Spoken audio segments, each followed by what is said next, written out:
Carl Sagan could not have predicted 2021, but he did see it coming.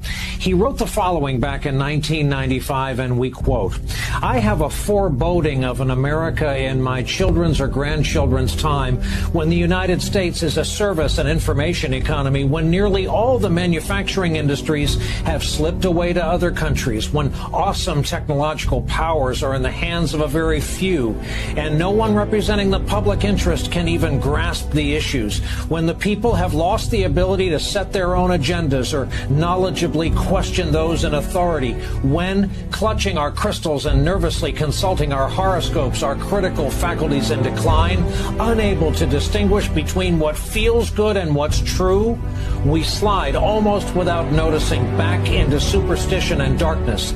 The dumbing down of America is most evident in the slow decay of substantive content in the enormously influential media, the 30-second sound bites now down to 10 seconds or less, lowest common denominator programming, credulous presentations on pseudoscience and superstition, but especially a kind of celebration of ignorance." Roll that around for a while. Those were among his final published words. He died 10 months later. Here we are 25 years later, realizing just what he was trying to tell us. Well, I can tell you we shared it with America, but I can't share it with you. Okay? The most advanced offensive weapons on the planet, things that none of the superpowers have, developed by Israel, shared with America. There you have it, guys. The most advanced super weapons on the planet that none of the other superpowers have, that are shared between America and Israel. Turns out nuclear weapons are quite literally manipulating space-time because they manipulate the zero-point energy, because that's how they figured out how to amplify the energy, manipulating space-time.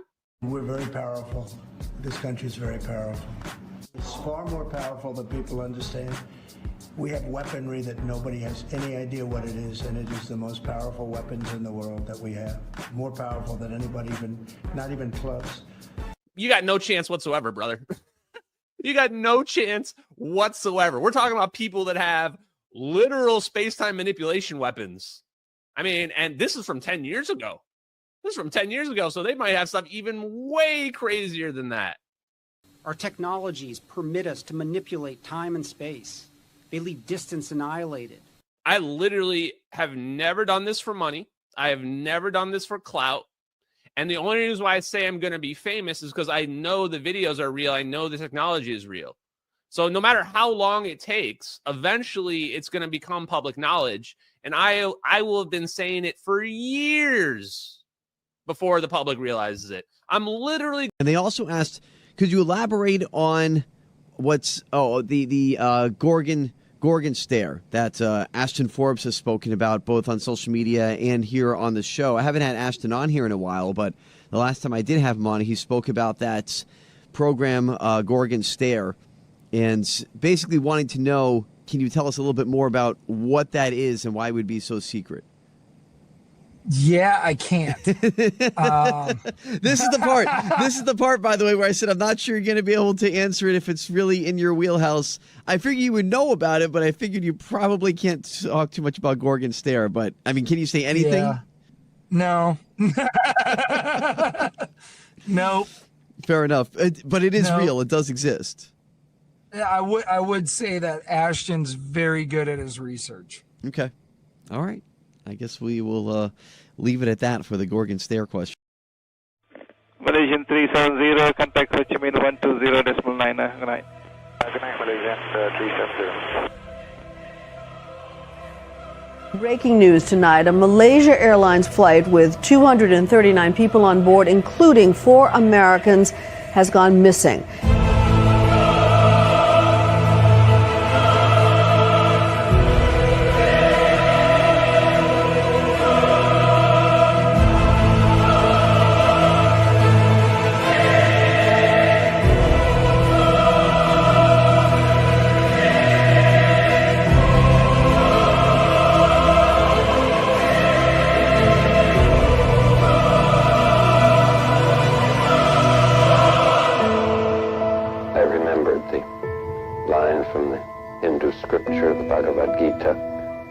Vishnu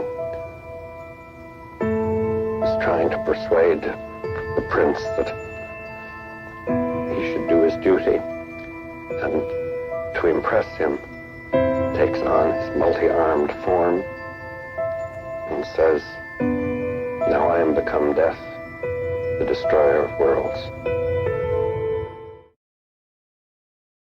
Let's go, everybody. Welcome to the live stream. Happy to have you guys here tonight. Man, every single time we start playing those videos, I see you guys in the chat. It gets me hyped up every single time. I think back to the times 2 years ago when I started streaming November of 2023, where there was just like 1 or 2 people in the chat, and we were just doing investigative research. The debunkers were in there trying to get us to stop.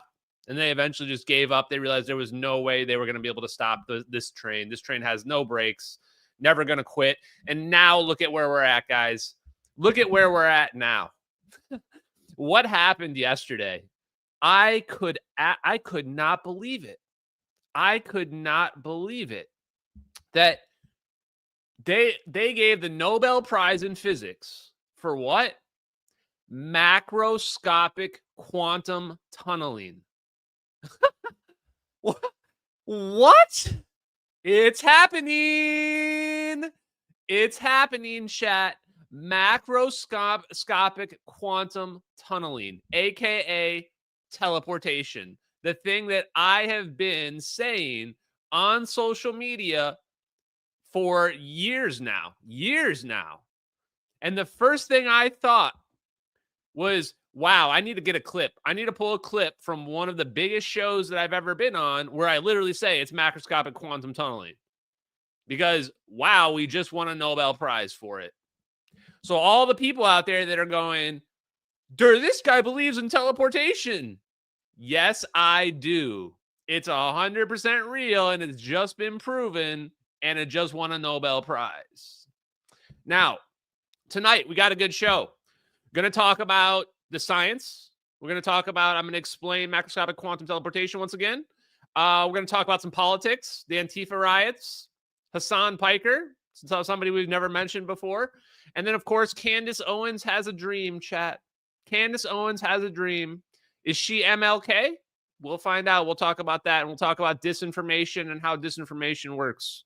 Now, if you are one of the people who was blocked on YouTube, sorry, you're done. You're not going to be able to ever comment on YouTube again. The only way you were blocked on YouTube is because you had a crash out in my comments. And honestly, you're just a shitty person. So you will not ever be allowed to comment on the YouTube ever again. So this is a warning to everybody else out there. I have nobody blocked on X. You're allowed to have your total nut job meltdowns on X as long as you want. I am just muting you, so I don't even see your comments. But you will not be allowed to do that on YouTube. So I do not do this for money. I have also noticed that the schizo conspiratards have been mass downvoting all of my live streams to the point where some of them only have like 80% upvote rate. So they have like hundreds of downvotes on them. So let me just point out to you, you will be removed. You will never be allowed to comment on the YouTube channels and the YouTube videos ever again. You will not be able to comment in the live streams ever again either. So these are the consequences for your actions.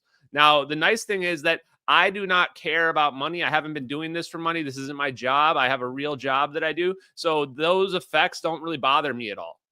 If you don't want to learn and understand science, if you get upset by my political takes, I don't care. And the last thing I'll say on this is that I have been talking politics. I've talked about woke left stuff for, I've included all of that in my live streams for 2 years. It never bothered anybody. Until I pointed out the factual claims that Tyler Robinson was the person who killed Charlie Kirk. He's the only suspect. He's in custody. He's the guy that did it. Factually speaking, there is no other suspects. And it's simple as that. And just because I pointed that out, people had a complete and total meltdown. Which exposes you. Doesn't expose me. It exposes you.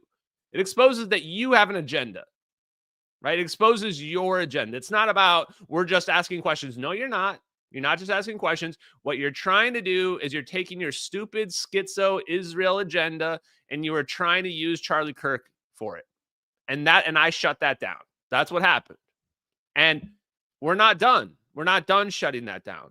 Now, because you went and you tried to attack me, you tried to cancel me, because you tried to downvote my YouTube channels, all this other stuff, now I'm going to permanently end your entire Free Palestine movement.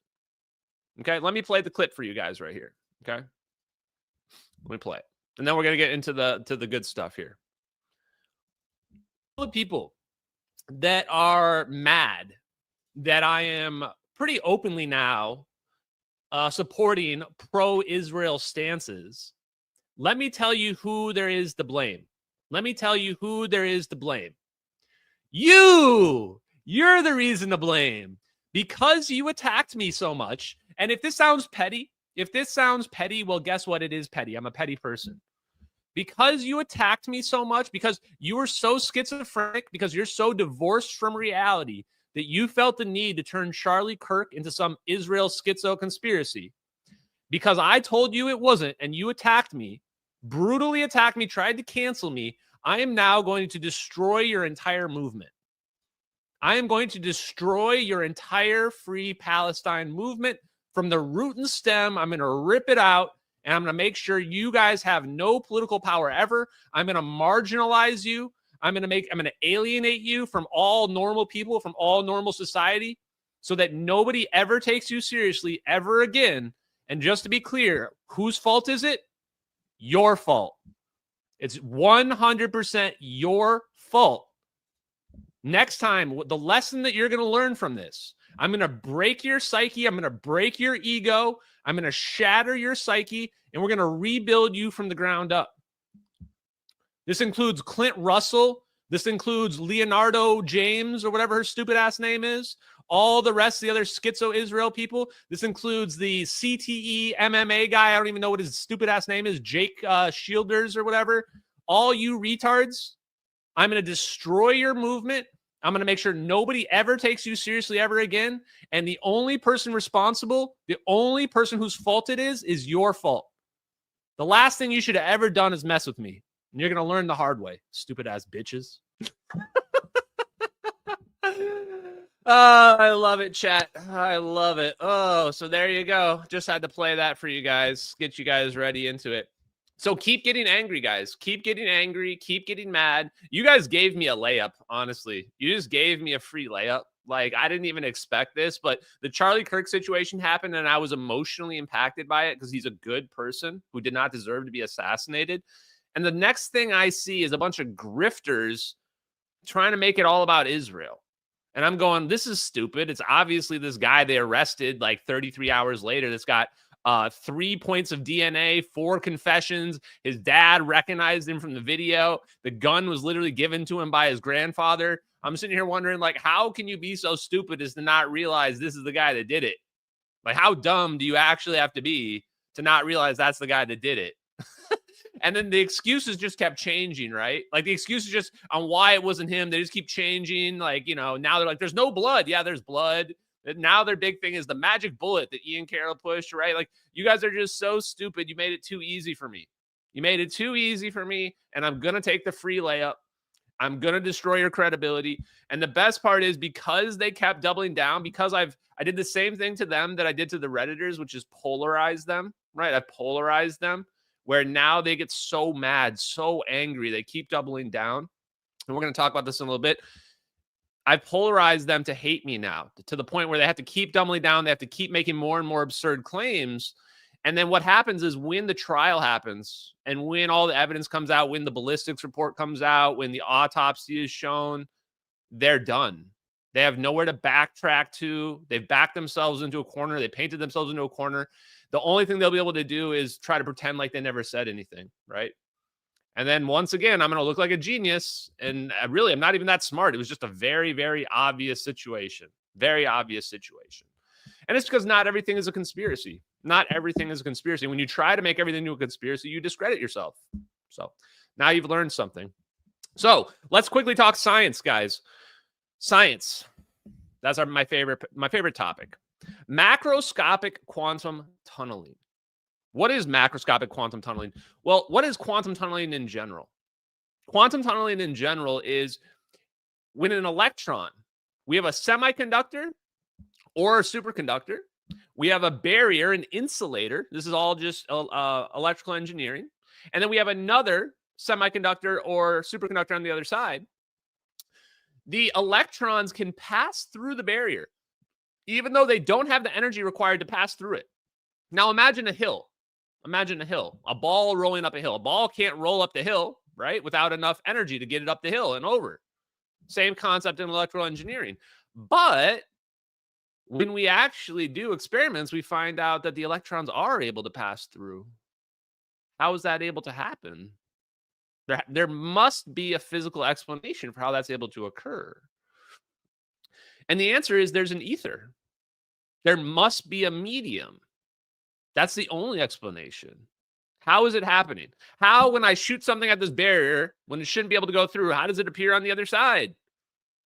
It must be an extra dimensional medium that there's like a ripple happening, and somehow parts of the ripple are able to get through the other side of it. That's got to be the explanation. And why does this make sense?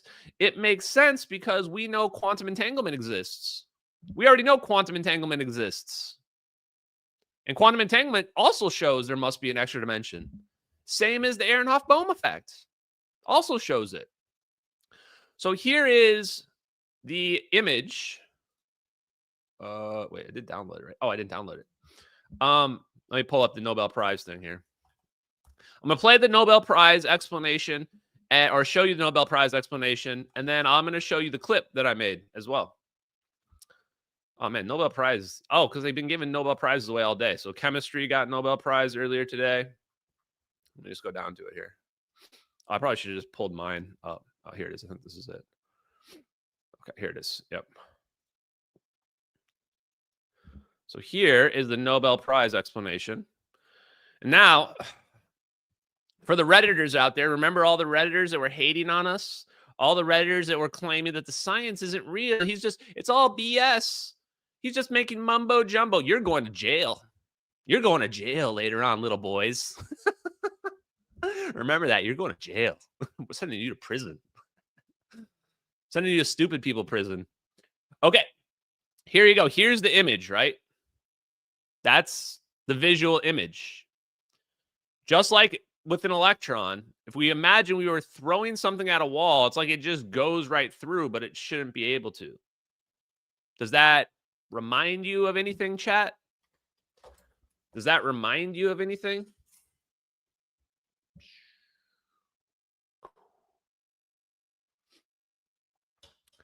Okay, just one last point for the trolls, guys. I'm going to remove you from the chat. You'll never be allowed to post ever again. Candace will never own me, not in a million years. I absolutely own her in every possible respect. I'm a better investigator. I'm more intelligent. I actually understand science. She doesn't. I'm sorry that you've been drinking the Kool-Aid, but I got to tell you, Atlas 3I is not an alien mothership. It's not going to take you off to heaven. So you're free to watch whatever you want. You're free to support whoever you want, but just get the fuck out of here. Go somewhere else. Go to your go day drink with the rest of the wine moms. Get a little too tipsy and then sit there and think that Candace Owens having magical dreams is telling you the truth of the universe. That's where you belong, right? This is what I say when I say I'm going to marginalize you and alienate you, so that, because you got to realize, like, you think that you're popular because there's a false manufactured consensus because you live in a bubble. When you got to the real world, like people that actually have power, politicians, authorities, none of them respect you. They look at you like the crazy person who's taking their mashed potatoes and making a volcano out of it, going, this means something important. That's how the rest of the world looks at you. This isn't me being rude. This is just literally the facts of the situation. So Candace Owens will be filling out an apology form, and so will the rest of you when Tyler Robinson is convicted, because I have all the screenshots. I've been saving them of you guys and your posts, and it's going to be epic. It's going to be epic. I am going to be dragging you guys forever, till the day you die. Every single election cycle, every time you open your stupid ass mouth, I'm going to remind the whole world that you guys are morons that couldn't even understand basic science. You couldn't understand a basic investigative case, okay? So get out. Don't come back. Thank you very much. You're not welcome. Okay, let's get to the science. I don't like being distracted by idiots. And by the way, I did Candace Owens a favor. She's not even in my top 5 biggest podcasts. She's not even in the top 5. I did her a favor by giving her content that was actually real, that she doesn't frankly deserve. So, you know, she can pay me that money if she wants or whatever. I've never asked anybody for money on any podcast ever. But if she has any qualms about me wrecking her, well, then she can just give that money back anytime she wants and she can delete the podcast. Okay. There you go. Okay. So what does it say here on our macroscopic quantum tunneling? What is the actual explanation? When you throw a ball at a wall, you can be sure it will bounce back at you. You would be extremely surprised if the ball suddenly appeared on the other side of the wall. In quantum mechanics, this type of phenomenon is called tunneling, and it is exactly the type of phenomenon that has given reputation for being bizarre and unintuitive. The 2025 Nobel Prize laureates are John Clark, Michael Devore, I don't know how to say his name, and John Martinis. John Martinis, it was meant to be, Chad. It was meant to be. John Martinis used in a series of experiments to demonstrate that the bizarre properties of the quantum world can be made concrete in a system big enough to be held in the hand. That's the macroscopic part of it. Their superconducting electrical system could tunnel from one state to another as if it was passing straight through the wall. They also showed that the system absorbed and emitted energy in doses of specific sizes, just as predicted by quantum mechanics. So what is this saying? First of all, the system they produced is a Josephson junction. The thing that we have been talking about for like over a year now. Superconductor, insulator, superconductor, Josephson junction. They also won the Nobel Prize for their total body of work, not just one particular experiment, their total body of work. And the whole point of it is that they've taken it from the quantum, they've taken this quantum effect, this tunneling effect, and they've been able to scale it up to the macro level, something that is actually visible, something that you can see and hold in your hand. So now we've taken the idea of quantum teleportation, and now we've got the first precursor to macroscopic full body teleportation. Are we at that level publicly? No, not yet. But this opens the door up for it. And again, the only way this is possible, the same way where it says here, in the last sentence, it says, it showed the system absorbed and emitted energy in doses of specific sizes, just as predicted by quantum mechanics. What they're essentially saying is when we hit our wall, we can predict how much energy is going to come across the other side. Why? Because imagine our ripples, right? Because there's this extra dimension, we can predict how much energy is going to make it through. We can predict that. So again, to me, this proves why this is so big is A, not just are we vindicated, teleportation is real, 100%, it will be proven to be real, but also it shows that the ether is real. Shows there really is an extra dimension out there. So let's go ahead and take a listen to this clip right here. This is me on Tim Pool with Dr. Yu. Now, I don't remember if it was this interview or the one before, but every time I would show up or I would announce in a show with Tim Pool, like he would get swarmed by bots, swarmed by them to the degree where he would bring it up in basically every interview as well. So that's why I like talking about Tim Pool's thing, because he knows there's something weird going on. Like you don't get this much flack unless you're saying stuff that people don't want you to hear. Same reason why it's really weird how much flack I'm getting for explaining why Tyler Robinson is the person who shot Charlie Kirk. The reason why I'm getting so much flack is it's not organic.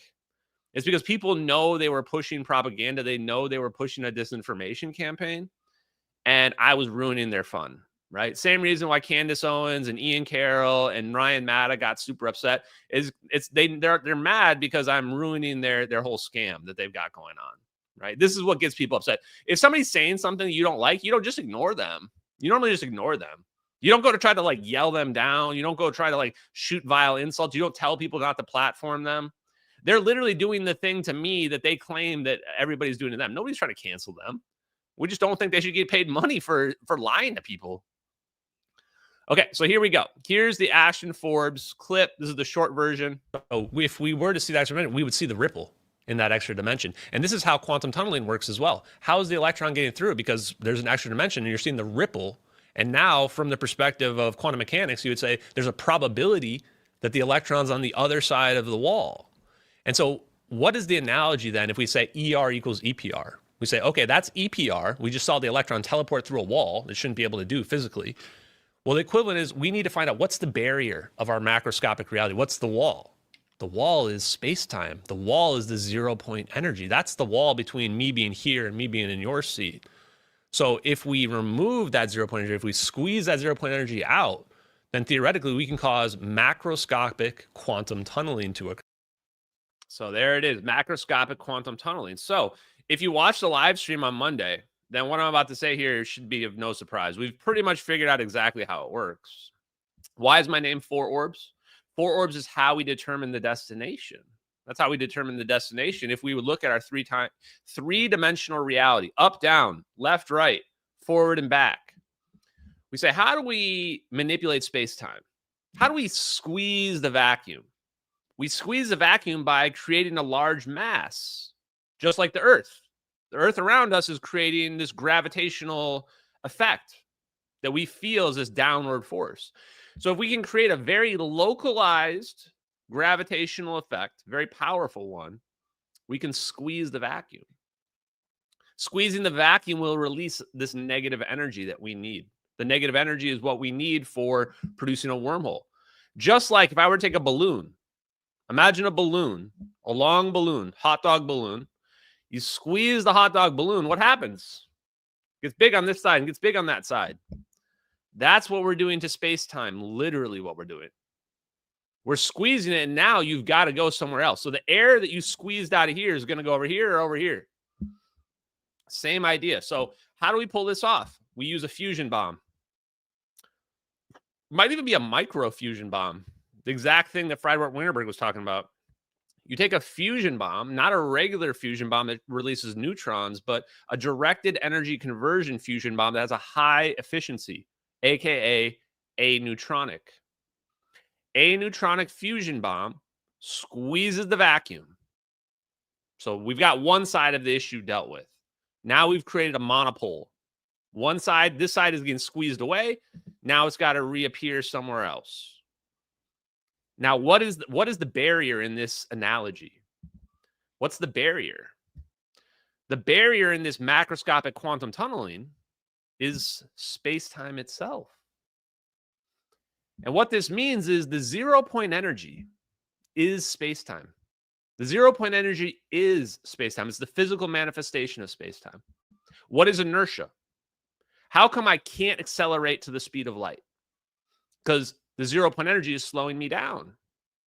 So if I remove the 0-point energy, now nothing should slow me down. In fact, I should be able to accelerate infinitely. This is how the physics works. This is why the physics works. This is why this is why you don't see PhD physicists in my replies. This is why you don't see any PhD physicists saying that I'm wrong. You see none of them explaining any of how I would be wrong. The easiest way to get the right answer is to say the wrong thing on the internet. You'll have community notes. You'll have every pseudo-intellectual will be jumping in to correct you. Actually, this is how it works. Actually. But you never see that ever. I've challenged every single physicist out there to a debate on this topic, and none of them will take the challenge because they will get annihilated. It'll be easy. So, what is the barrier? 0-point energy. So when we squeeze the vacuum, we create a bubble. We displace that region of 0-point energy from the rest of the universe. And in this, now it has to go somewhere. How do you determine where it goes? How do you determine where it goes? Well, just like a magnet, positive and minus. Electrical engineering. Positive and minus will come together. They will attract. So if on one side we have 3 units of charge, 3 orbs spinning around our plane, 3 positive units of charge. It can be any number of units. Then on the other side, we have an equivalent, 3 negative units. Now, the physical manifestation of this would be entanglement. We have either 3 orbs over here connected to 3 orbs over here, or 3 orbs over here connected to 1 orb over here, however it needs to be done. And then when the plane disappears, it's going to go to this, like as if it's an anchor. It's going to go to the anchor. There you go. Simple as that. Oh, beautiful, guys. Beautiful. Okay. So that's the basis for that. Let me just go ahead and take a look at our super chats real quick. I'm going to address them in real time as we move to subjects here because I got a headache. War Ranch LLC, thank you very much, man. Thank you for all the donations. Thank you for all the support. Oh, also, I want to shout out, I saw this here. This is the biggest donation I've ever seen while I was not online. So I do want to give this a shout out. $100 donation. $100 donation. I saw this earlier today by Saint Heaven 6701. Holy crap. Thank you very much, Saint Heaven, wherever you are out there. I appreciate it. Biggest donation I've ever seen on just on my stuff. Zapparoo, thank you for flushing the turds out of here. Yes. And here's the thing about it, guys. I don't like being used. So I'm going to talk about whatever I want to talk about. People say, hey, focus on the science. We have more to uncover, more to discover. So what? I don't care about that. I've already discovered plenty. I've already discovered enough that when this comes out already, I'm going to be looking like a super genius and psychic. I don't really want to help our adversaries in terms of figuring out how to build fusion bombs. It's not really my objective in life. So I'm going to take it at a pace that I want. Now, I will say I have got like 5 more scientific papers queued up that are going to be pretty spicy. We're probably going to talk about them on Friday. So it's not like we're going to stop talking about science. But the impacts of this technology are geopolitical. They are geopolitical. I mean, we're talking about teleportation weapons here. We're talking about fusion bombs. I mean, this applies from everything to from the Israel-Palestine conflict to our conflicts with future conflicts with Russia and China. I mean, this is going to be what happens when energy becomes fusion energy, which is already, guys, helium fusion already has contracts with Microsoft to build fusion reactors for the AI data centers. So all of this stuff is political, inherently political. So, of course, I'll be talking about political topics going forward, no doubt. Okay. I've got some great clips for you guys here. Let's watch. And speaking of this is a great segue to our next topics. Let's actually watch the Oppenheimer clip. Because like last night, I was thinking about Oppenheimer. And there's no doubt in my mind that Oppenheimer saw the world the same way I see the world right now. He saw a super weapon that he created, the A-bomb, right? And he saw the future implications of it, especially if they had figured out 0-point energy back then. Then he would have said, wow, I don't know how long it's going to be, but at some point in the future, people are going to be able to make super weapons that are unstoppable. And just as somebody said, ER equals EPR. Einstein-Podolsky-Rosen, quantum entanglement, quantum tunneling is equivalent to ER, wormholes, macroscopic wormholes. How long have I said that? Years now. That's why the Nobel Prize was so huge, so huge. So here's Oppenheimer. I'm going to play some Oppenheimer here. This is the actual video. This is the real video of Oppenheimer, J. Robert Oppenheimer, after they developed the A-bomb. We knew the world would not be the same. Few people laughed. Few people cried. Most people were silent. I remembered the line from the Hindu scripture, the Bhagavad Gita. Vishnu is trying to persuade the prince that he should do his duty impress him, How do I make this go? takes on his multi-armed form and says, "Now I am become death, the destroyer of worlds." Wow. I suppose we all thought that one way or another. Okay, well, I don't know why I was getting that stupid things there, but wow, the eyes, guys. People pointing out the eyes, exactly, the sad eyes, the like reconciliation, he's just what is the right word here for it?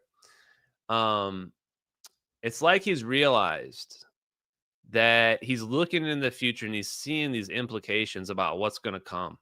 He's seeing the destruction.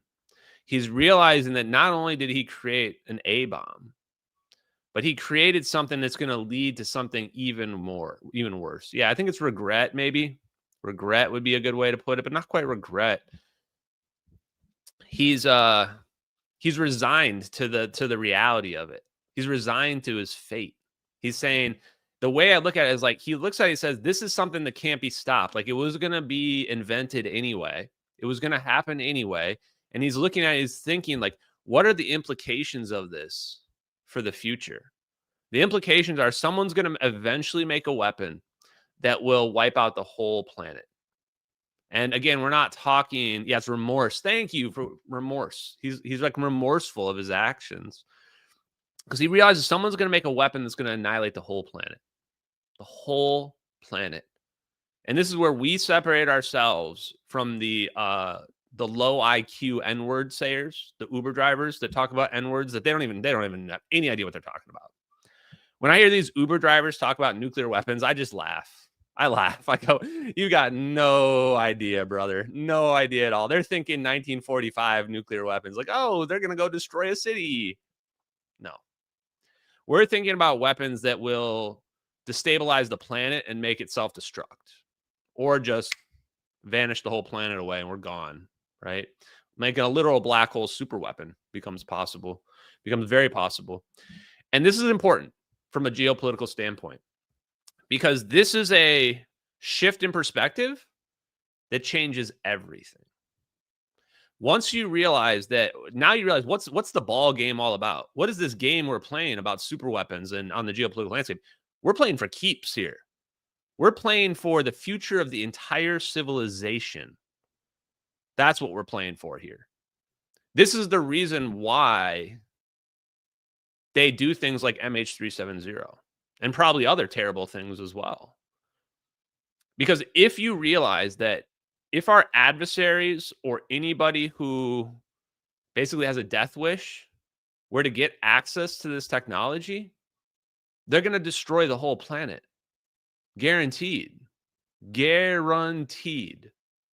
They might even accidentally destroy the planet. So this is where you can realize that, oh, this is why the United States has kept a vice grip on the entire planet. This is why Netanyahu doesn't have any real concerns about losing power in the United States. Of course, he wants to maintain political power. And of course, he wants to have influence on social media, because that influence in social media bleeds up to the politicians. But at the end of the day, if anyone were to actually get close to this, if anyone were actually get close to this technology, they would just wipe them out. And they're not going to do it with a trans furry shooting a rifle from a roof. No, it's going to be way more nefarious than that. It's going to be like your cell phone just blows up and takes you out. And oh, it was just a freak accident. Your cell phone just exploded. Oop. There's not going to be any evidence that goes back to anybody ever, right? So when the people say, oh, you don't believe they can do this crazy stuff? Of course they do. In fact, I know they can do crazier stuff than your mind can even imagine. And that's why I know they didn't kill Charlie Kirk, because they don't have any reason to. They don't need to. This is why when I see these schizos cry about like Theo Von had the most pathetic thing I've ever seen. I couldn't have lost more respect for Theo Von. Do you hear that, Israel? I would never harm myself. Theo, you're not even on the radar, brother. You're not even on their, you're not even in their rear view mirror. To think that, to be as egotistical to think that you're a threat to them because you're a podcaster comedian that's an idiot. And then Candace Owens today Or yesterday goes, I've set up my dead man switch. I've given my text messages to Andrew Tate and some schizo girl on the internet. It's like, to think that they would ever give a crap about you. But she has 7 million followers. It literally means nothing. Literally means nothing to them. Your opinion doesn't matter. Your movement doesn't matter to them. It's small potatoes. Let's leave it at that, okay? Extremely small potatoes. So this is going to be, we're going to play this other clip. I hope I don't get copyright strike here. It's got music in the background. So if you are listening to this and I have to edit this out, I apologize. We are going to listen to the JFK Moon speech. It's a very specific edit that has some music in the background. So I'll try to just, if they copyright strike me, I'll try to just erase the music. The reason why this is so important is that I personally believe that JFK knew about this technology. It was the 60s. He knew about this technology. And listen to the way that he talks in this speech. Listen to the message that he's trying to send us. He's trying to send us a message, tell us a message of, look at how far we've advanced in such a brief period of time. Isn't that crazy? How do we rationalize how we've advanced that far? And what does it mean for our future as a species? Here we go. This is my favorite by far. I used to listen to this every single day at the beginning of the beginning of the investigation. When I learned that the videos were real, and I listened to this speech, it moved me in a way that almost nothing moves me, and it just felt extremely profound. So here we go.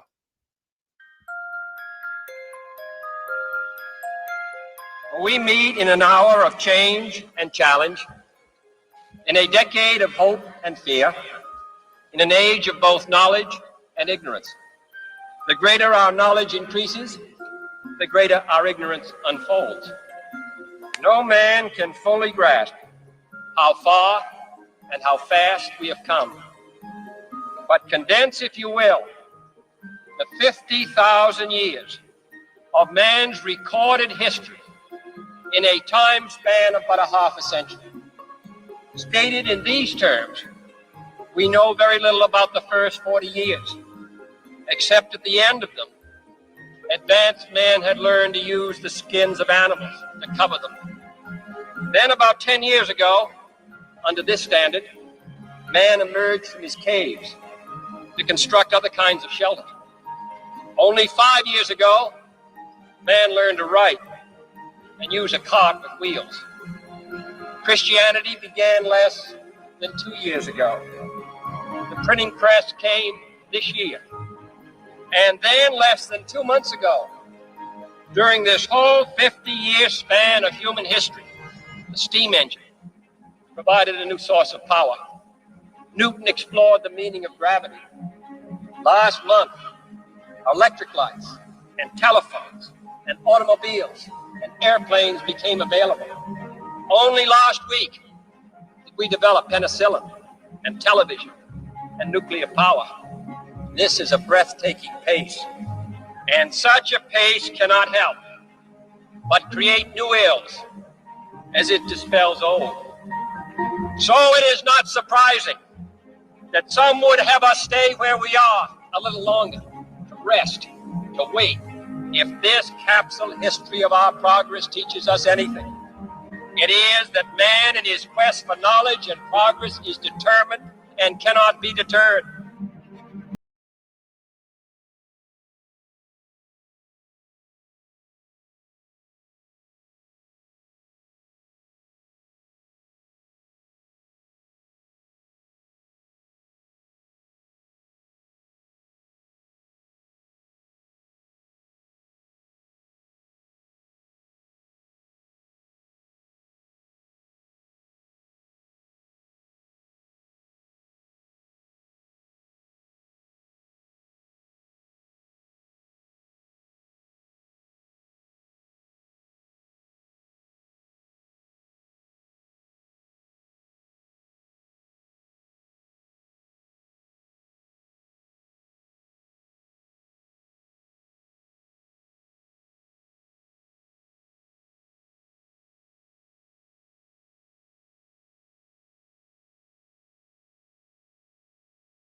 My goat, chat.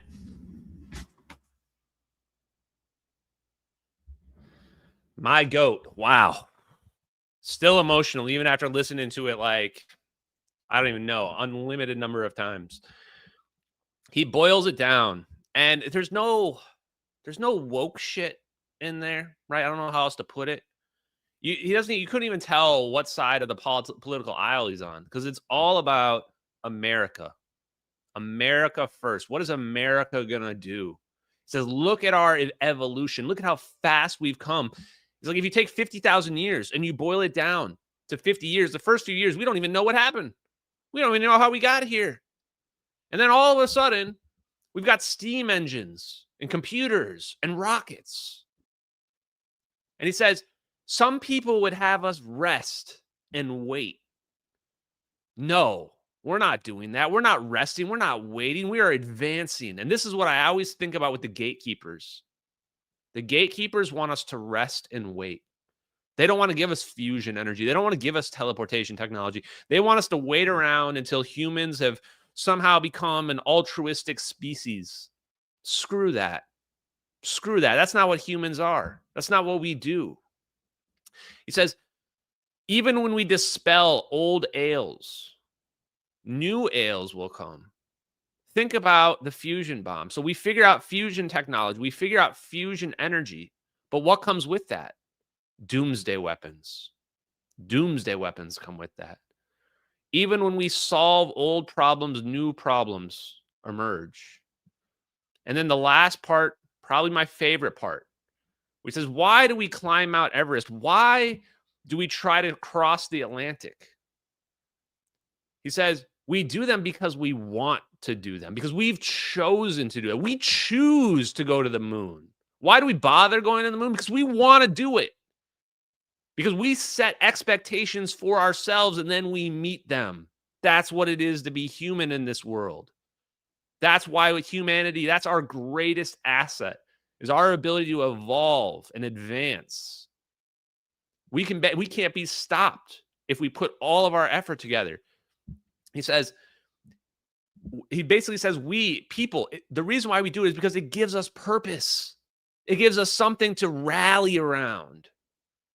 Instead, that's what we don't have now. That's why we have all these stupid, woke, free Palestine idiots that are like waving their trans flags right next to Hamas flags, people that would literally cut their heads off. Nobody has any purpose. They're just looking for something to rally behind, the current thing. I support the current thing. Well, if we give ourselves useful goals, useful objectives as a society, then we don't have to have stupid current things. We don't need this crap anymore. We can rally around science. We can rally around physics. We can rally around building a rocket that can go 300,000 miles to the moon and back again, which is the craziest part. Not just that we're going to use the resources we have on this planet to get there, but we're going to bring those people back as well. I mean, just JFK, best Democrat ever. It's frankly not close. He's strictly number one, S-tier GOAT class on Democrats. The only way I would ever consider becoming a Democrat again is if someone like JFK were in charge. That's it. Simple as that. Whew. God, that was good, guys. Now I'm fired up, chat. Now I'm fired up. Okay. The next thing. The Antifa riots. The Antifa riots. Can you believe this? We just did a live stream on Saturday where there was just massive unrest in Chicago and Portland. And yesterday, Kristi Noem shows up to Portland. And it's all gone now. Like, they got rid of the problem in one day. 1 day is all it took. And this is why I was saying the reason why, I mean, you guys watched the live stream. The reason why Democrats didn't want National Guard to show up is because they didn't want the problem to be solved. This is why I have the best political takes, period, out there. They didn't want the problem to be solved. The problem being there was their doing. They're the ones who caused the problem. And if we solve the problem, then they get a loss and Trump gets a win. This is also the reason why they won't report on it. CNN, MSNBC, they wouldn't even bring cameras out there. Nobody wanted to go and show it because if they went and showed it, everybody would turn against them. Because it's obvious, you can tell which side's the bad guys. The bad guys are the ones dressed in all black and ski masks that are attacking federal officers. It's not really a hard thing to choose who's the good and bad guy in that situation. And that's why they wouldn't show any of it. So the feds come in, and this is how simple it was to shut down. Like, literally, the police could have done this any day of the week. Any day of the week. All they did was set up a quarantine zone, like 2 blocks away from the ICE facility, set up barriers, make everybody stay outside the barriers. And then they just tore down all their tents. They literally had tents on the side of the road right next to the ICE facility filled with supplies, rioting supplies. You can't make this up. You can't make this up. They got rioting supplies everywhere. All they had to do was go in there, tear all that stuff down, make everybody back away, and now everything's done. And the best part is the residents and business owners. The residents and business owners are now super happy as well. Now they're super happy about it. And I'm gonna address one more. I like to address the hecklers every once in a while. Stick with MH370. The reason why they want me to stick with MH370 is they don't want me to get huge. Let's just be honest. MH370 was, by the way, I had retired from the MH370 investigation in March of 2024. So it's been over a full year since I retired from the investigation. So when people are saying this crap, the reason why they're saying it is because they're upset at the things that I'm saying. They're upset that I'm gaining popularity. They're upset that I'm gaining influence. That's what they're upset about. That's why they don't want me to talk about politics, because I have great political takes. And if people start listening to my political takes, then I'm going to get even more influence. This is the reason why they're saying, stick with MH370, stick with the orbs. Please, Ashton, please stop talking about other things that make you popular. Please stick with MH370, because what they're afraid of is this.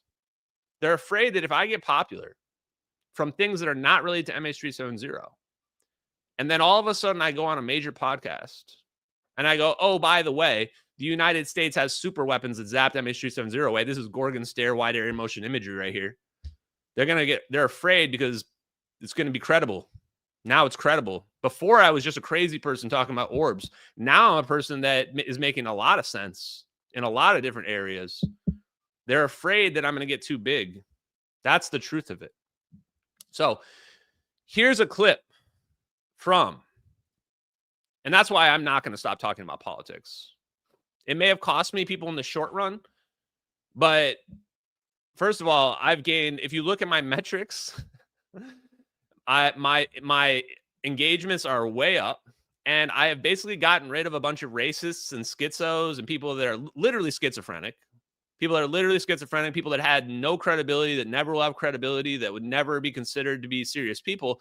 And I've exchanged those people with people like the deputy director of the FBI, Barry Weiss, the person who just now what is she, the executive editor of CBS? Yeah, she follows me now too. You tell me who you'd rather have if you want to have influence in this world. Would you rather have a bunch of schizophrenic people that nobody takes seriously? Or would you rather have the people that like literally run the country? Up to you. I know who I want on my side. So, you guys think Seth Dillon follows me now as well. So, hey, maybe I should have gone all in on this anti-free Palestine crap way sooner. I don't know. That's my only regret. That's my only regret. So here's a clip from Portland. This is from Portland from like today. Here you go. we won't grow again? This does nothing. This does nothing. Nothing. It's a waste of your money. Look at what you're doing. Do you feel anything? Everybody's screaming.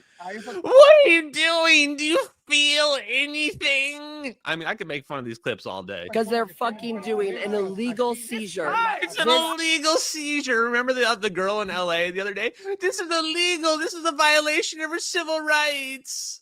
Stuff was donated by the community. The community here paid money. All the food, all of the medical supplies, all of the PPE, all of the bedding, all of our power banks. Oh, no, guys, not all of the food, all of the PPE. They're literally talking about masks, the PPE, all of our power banks, all of our supply. Yes, literally, they're getting rid of your riot supplies. They should have done this like weeks ago. What are we talking about? Why were there riot supply tents literally set up right next to the ICE facility? Everything. And this is illegal. They gave us no paperwork, no warning. They refused to give us paperwork. No So we are paperwork. going to document every one of you motherfuckers. Every one of you. Pieces of shit. So upset. Piece of shit. This is my favorite part. Listen. That's what y'all Wait are. for it. No, we're not homeless.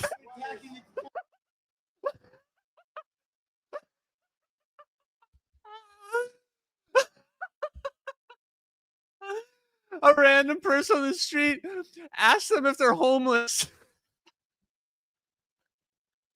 Oh my god. Oh, I'm wheezing, chat. I'm wheezing. Are you homeless? No, we're not homeless. You sound like homeless psychopaths. Let me just go back a few seconds. There it is. They're crying. They're screeching like insane people. No, we're not homeless. This is the ICE detention facility from Live Music Portland Festival. Wait, did she just say from the Live Music Portland Festival? Are they pretending like they're having a festival? Is that how they got this stuff set up? This is what they did. They pretended like they were having a festival. That's the pretext for them to have these tents set up. No, we're not Antifa's rioting against Portland ICE. We're having a music festival. It's a music festival. I think that's what they were claiming. I can't hate these. You can't hate these people enough, chat. You can't hate these people enough. And these mother effers kicked everybody out yesterday, said, no, we're not going to touch your camp. We're not going to do nothing. They refused to let us in to get any of our things. They refused for us to get medical supplies. They refused all of these things. So they are stealing private property with zero paperwork. They are required to post notices. They are required to give us documentation of what they did, what they took, and where they will take it. This is all legally required. Honestly, too funny, chat. Just too funny, man. This is all it took. All it took to shut it down was you just had to quarantine off a couple blocks and just take their shit. Just confiscate their shit. And then the whole riots fall apart because these people are just losers. They're unemployable losers. They've got nothing going on in their life. That's it. All over. Done. Boom. And it's the best part is like, wasn't there some judge order saying they couldn't send in the National Guard? They just ignored it. Like I said, and I'm the one who said that pretty much before everybody. I was like, just ignore the order. It doesn't have any legal weight whatsoever. What are they going to do? What is the judge going to do? They're not going to send you to arrest federal officers. It's never going to happen. Just ignore the Democrats, ignore all their activist judges, ignore all their bullshit lawfare. Just go solve the problem. And of course, because you're doing the right thing, you're morally right. Just, what are people going to say? They can't say anything. God damn, chat. I got good political takes, chat. What can you say? Antifa, get screwed. Screw you. Nobody likes you. Go away. Go put some deodorant on. Go take a bath. Go take a shower. Go get a job. No, we're not homeless. Oh my God. Okay, chat. This is a topic I don't really talk about that much, but Hasan Piker is probably one of the worst vile, disgusting Twitch streamers out there. Twitch is basically Reddit. Reddit TV is basically what Twitch is. If you're a conservative, you're basically just not allowed on Twitch. And if you are a liberal, if you are a Democrat or a Free Palestine schizo or whatever, you basically are allowed to say and do whatever you want. You're literally allowed to say and do whatever you want. You can advocate for murder of people. They'll let you stay on. Doesn't matter. But if you say that that a trans man is not a woman, then you get banned permanently, instantly, permanently banned. And that's also true on Reddit as well. And the funny part is people say like, oh, our free speech. Guys, the Democrats do not respect your free speech. And if they get back in power again, they are going to be out for blood.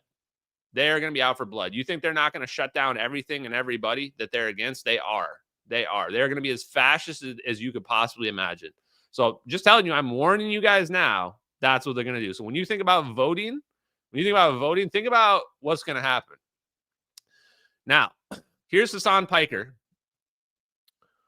Not only is he a disgusting free Palestine schizo liberal, I hate also this fucking a dog country abuser as well. so much. Listen to this. I think this is it. You can be on a fucking mountain in the middle of Norway and get better internet than Los Angeles, California. This is a guy.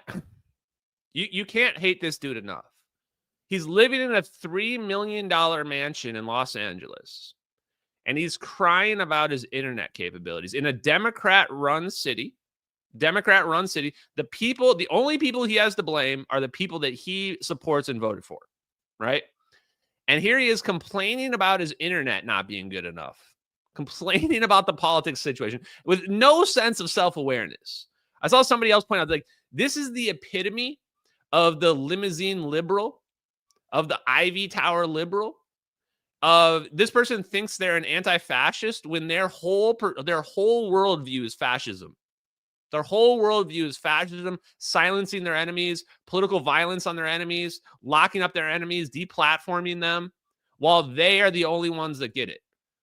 And if you want to know how somebody is truly, what type of person they are deep down, look at how they treat animals.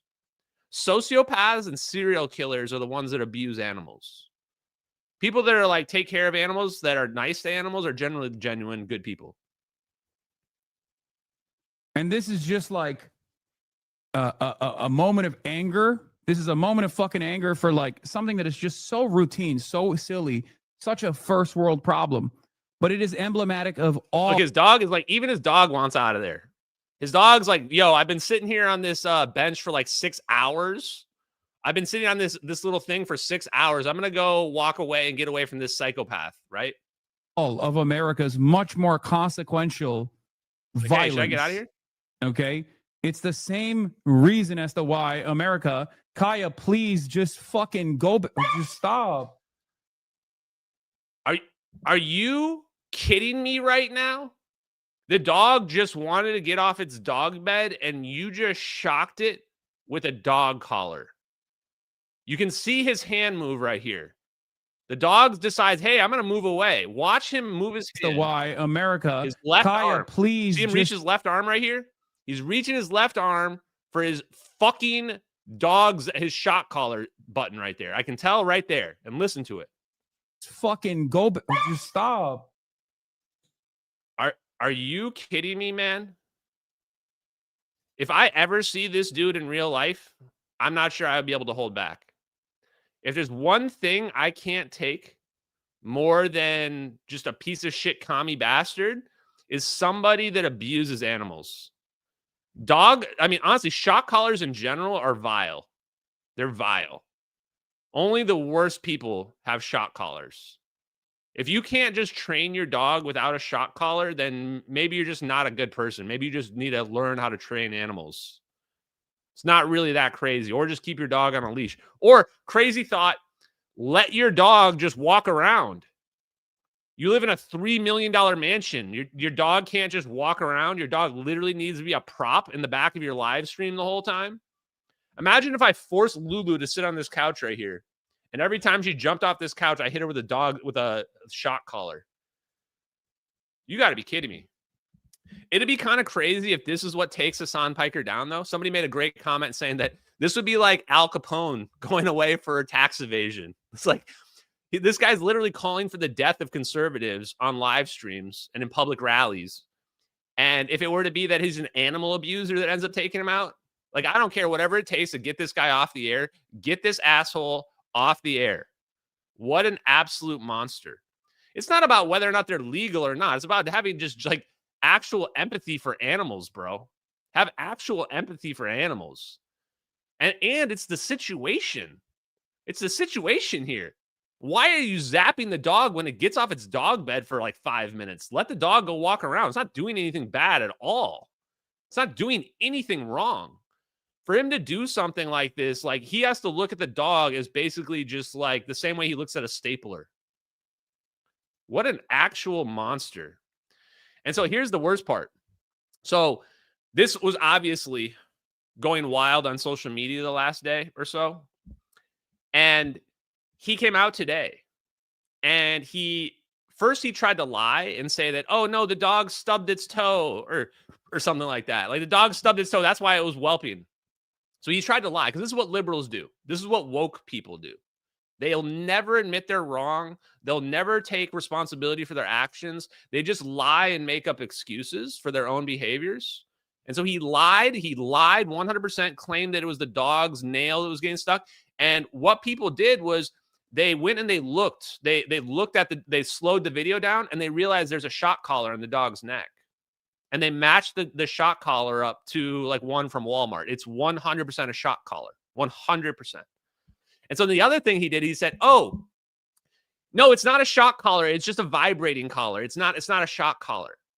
So people, and he showed it on his stream today, and 100% people matched it to it is a shock collar. Factually speaking, it's a shock collar that does vibrate and shocking. And a bunch of people in the replies are going, I have this, and the dogs never whelp when you do the vibration thing, because the vibration is not going to make a dog whelp. Shocking will make the dog whelp. This is why, like, in this case, the cover-up might be worse than the crime, because not only did he do it, but then he tried to lie about it afterwards as well. So not only is he a gross dog abuser, but he also is just a piece of crap liar who then tried to make up a bunch of excuses about it afterwards. So cancel Hasan Piker. Oh, and worst part, he's an anchor baby too. Dude's like not even really an American. His mom basically came to America to have him just so that he could get citizenship. And then he went back to Turkey and he was raised in Turkey like his whole life. And now he's come back and now he's some kind of limousine liberal left-wing politico on Twitch. You can't hate this dude enough, honestly. It's so bad. It makes me want to get rid of all the anchor baby laws and just deport his ass out of here. Like, get out. You don't deserve to be in America. Go back to Turkey, or honestly, let's just send you to Somalia. Hell, if he loves Hamas and free Palestine, send him to Gaza. Send this dude to Gaza. Let's see how long he lasts. In fact, that would be entertaining. Let's put a live stream camera on him, send him to Gaza, and let's just watch and see how long he lasts. I would watch that. That would get 1 million views. That would be entertaining, and it would be educational.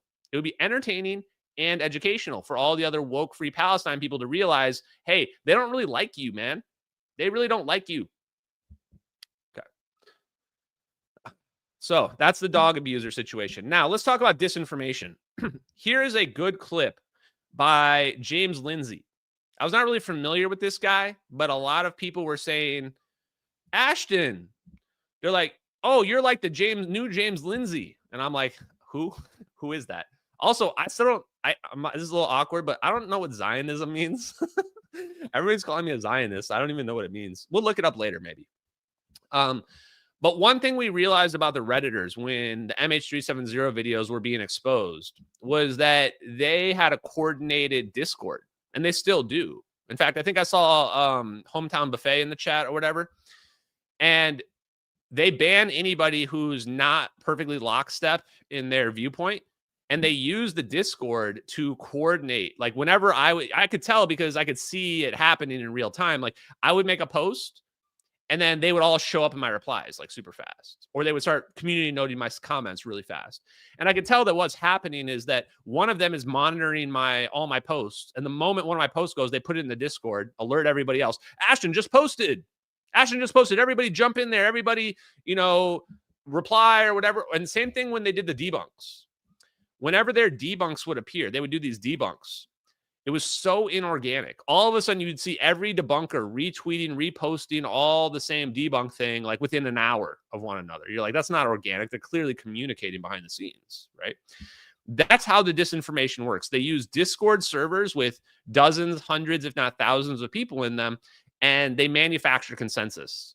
They manufacture consensus across social media, coordinate downvotes, brigading people, This is also where you'll see a lot of the attacks against me, personal attacks against me.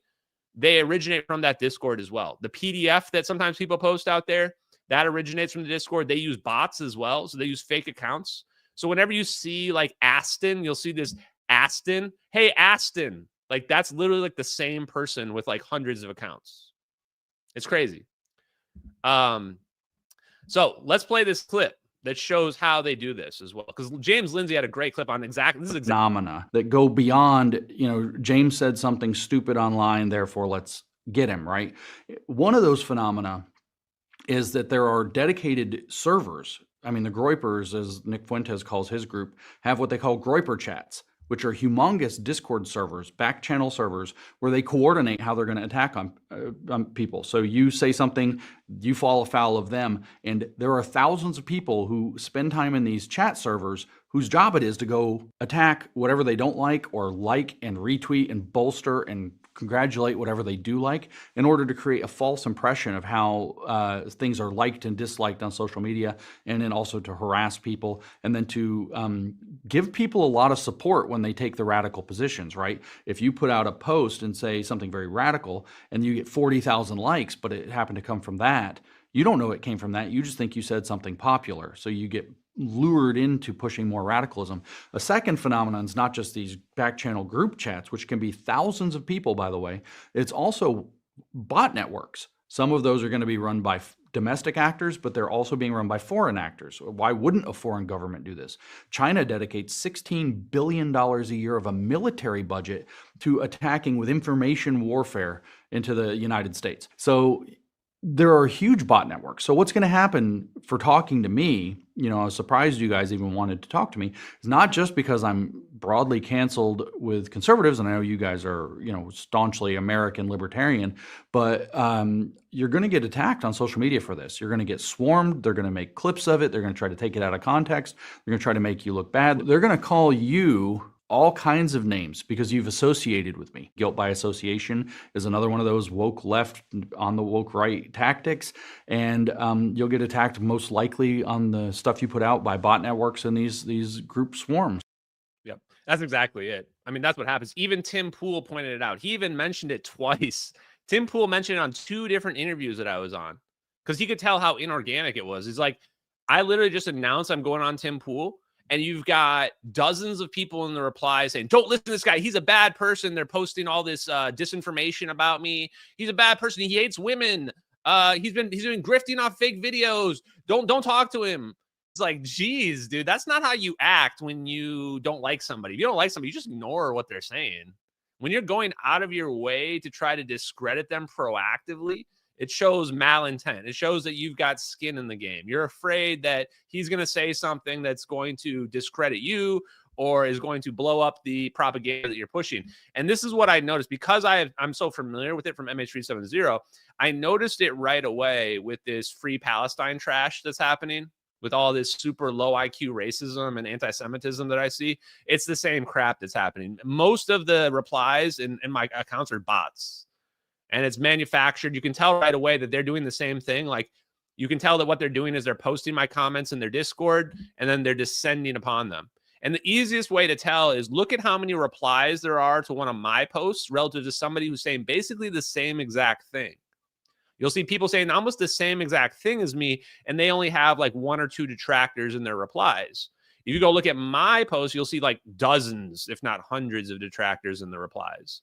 And that goes to show you that, what's happened here. It's the people are upset. They have their own Discords and they're seething about it. They're getting mad about the things that I'm posting. And they're also afraid they don't want to retweet me either. Like you saw that schizo nut job woman, Mel, or whatever his crazy village lady, Mel. Why didn't she just quote tweet my post for Candace Owens? Instead, she screenshots it. She screenshots it because they know exactly what they're doing. They don't want to drive traffic to me. They don't want to drive more attention to my content because then people will look through my other content and see that, oh, I said that I thought the text messages were real. They were trying to paint a narrative that I said the text messages were fake. Like with Candace Owens. We're going to get to that in here in a second. And the reality was I never said that. Never actually said that. And they know what they're doing too, is they retweet one another, and then they quote tweet one another, and they retweet the quote tweets, and they create their own little network, their own little bubble to boost their engagement up. And it's not organic. They know what they're doing. They're coordinated behind the scenes. This is why you see Ian Carroll boosting Ryan Matta and the other flat earth nut jobs, is that they are creating a little mesh network. And it's an information war. It literally is an information war. And so that's what I'm going to expose. And with respect to the Free Palestine stuff, is I'm just going to expose all of that, expose how disingenuous it is, expose their agenda, expose their objectives. And it's pretty simple to do. It's pretty simple to do. So one of the recent ones here. So Candace Owens said that there were these text messages that she had that proved that Charlie Kirk was turning on Israel and that he lost a donor and what have you. And it was crazy because I was thinking about the messages, because she made this ultimatum about it. She made this ultimatum and she showed the text messages, and everybody's going, those messages are fake. Those messages are fake. And I thought about it Monday night, and I was thinking about it. And I'm going, wait, it actually makes sense for these text messages to be real. It makes sense for the text messages to be real, because this would explain Candace's awkward, weird behavior. It explains why she's making up this fake conspiracy, because she's seeing these text messages and she's taking them out of context, making them more than what they are. And that's why she's going totally nuts. So that made sense. And TPUSA had already admitted that a donor left because over Tucker Carlson. And that's what the text messages stated. The text messages stated that one of the donors was saying that I'm going to remove $2 million if you platform Tucker Carlson. And then Charlie Kirk says in response, he says, okay, I'm thinking about having Candace Owens. Now that's clearly sarcasm. What he's saying there is that he's angry that the donors are basically trying to control him. And he's saying, I'm going to have somebody even more extreme than Tucker Carlson, right? That's what he's basically saying right there. And I would guess, I don't know, but I would guess if we saw the full context of the discussion, that wasn't really ever going to happen. That was just him speaking out in anger.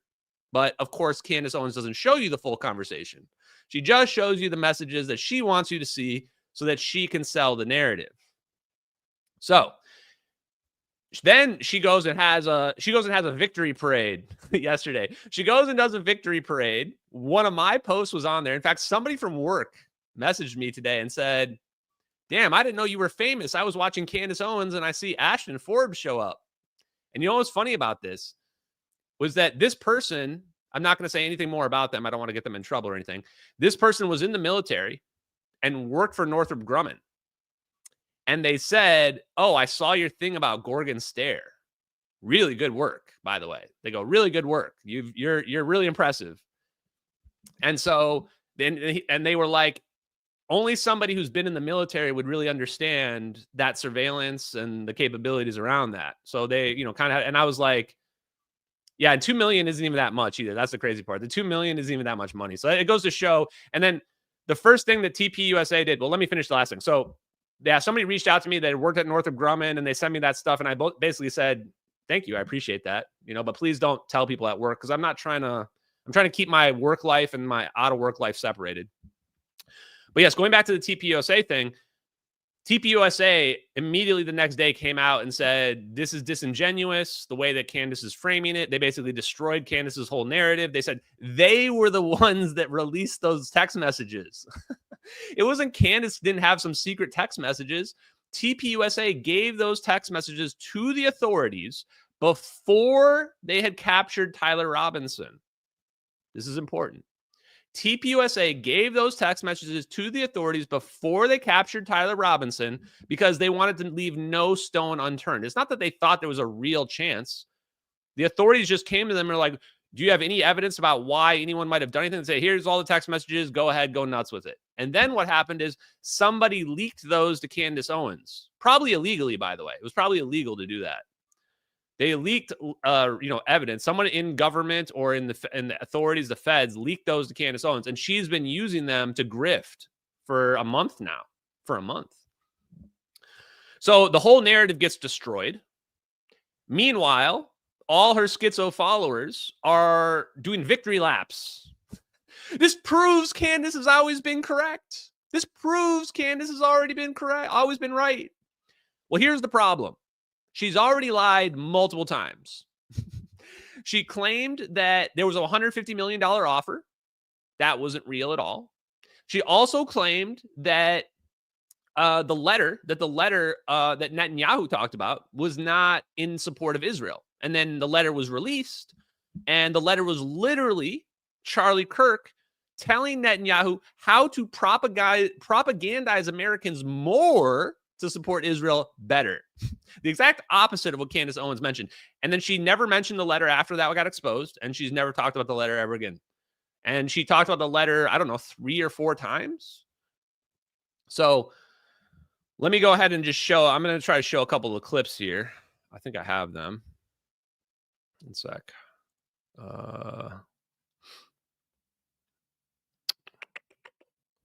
Sorry, I'm trying to find it. One sec. What did I call it? Oh, man, I got a lot of Candace.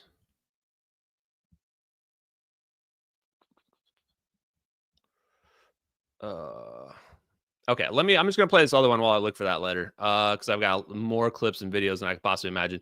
So this is the one from, I made a clip up from last night from her thing about me. This is the response, my response to Candace. Village crazy lady who I love, Mel, who was responding to an absurdity that that was being about. This lady's a complete nut job, by the way. This crazy Mel lady, complete psychopath. presented by Ashton Forbes. Mel said, these losers are down so bad right now that they are literally using their own attack lines for defense. Ashton Forbes wrote, he's been absolutely maniacal. First off, Candace has no credibility. Second, there's a bunch of Telegram group chat scams that claim to be real people. I was briefly in touch with one Elon Musk. Oh, really? You were in touch with Elon Musk on Telegram? Third, you discount... Let me address that part right away. No, I wasn't in touch with Elon Musk. There was a scam that was set up where you join this and you're in some group that includes Elon Musk and other people. It was very elaborate, actually. Like, they had these fake accounts, including one for his lawyer, and they would join and like do these group chats, these group text chats, and then they would try to get you to give them money. And the moment I saw the money thing, I was like, okay, this is just a scam. Peace out. Now, I know other people that were scammed, but no, I was not scammed. Give me a break. Come on. The text messages between Tyler Robinson and his trans furry lover, you cannot take these at face value. Lastly, even if the text messages were real, they mean literally nothing related to Charlie's death. I find it scary how Candace is building a literal cult. Soon, they'll be drinking Kool-Aid in sync with, I don't even know if that says 31 Atlas, to be sent to heaven. I think that might. She doesn't know what 31 3i Atlas is. How can she call herself a journalist?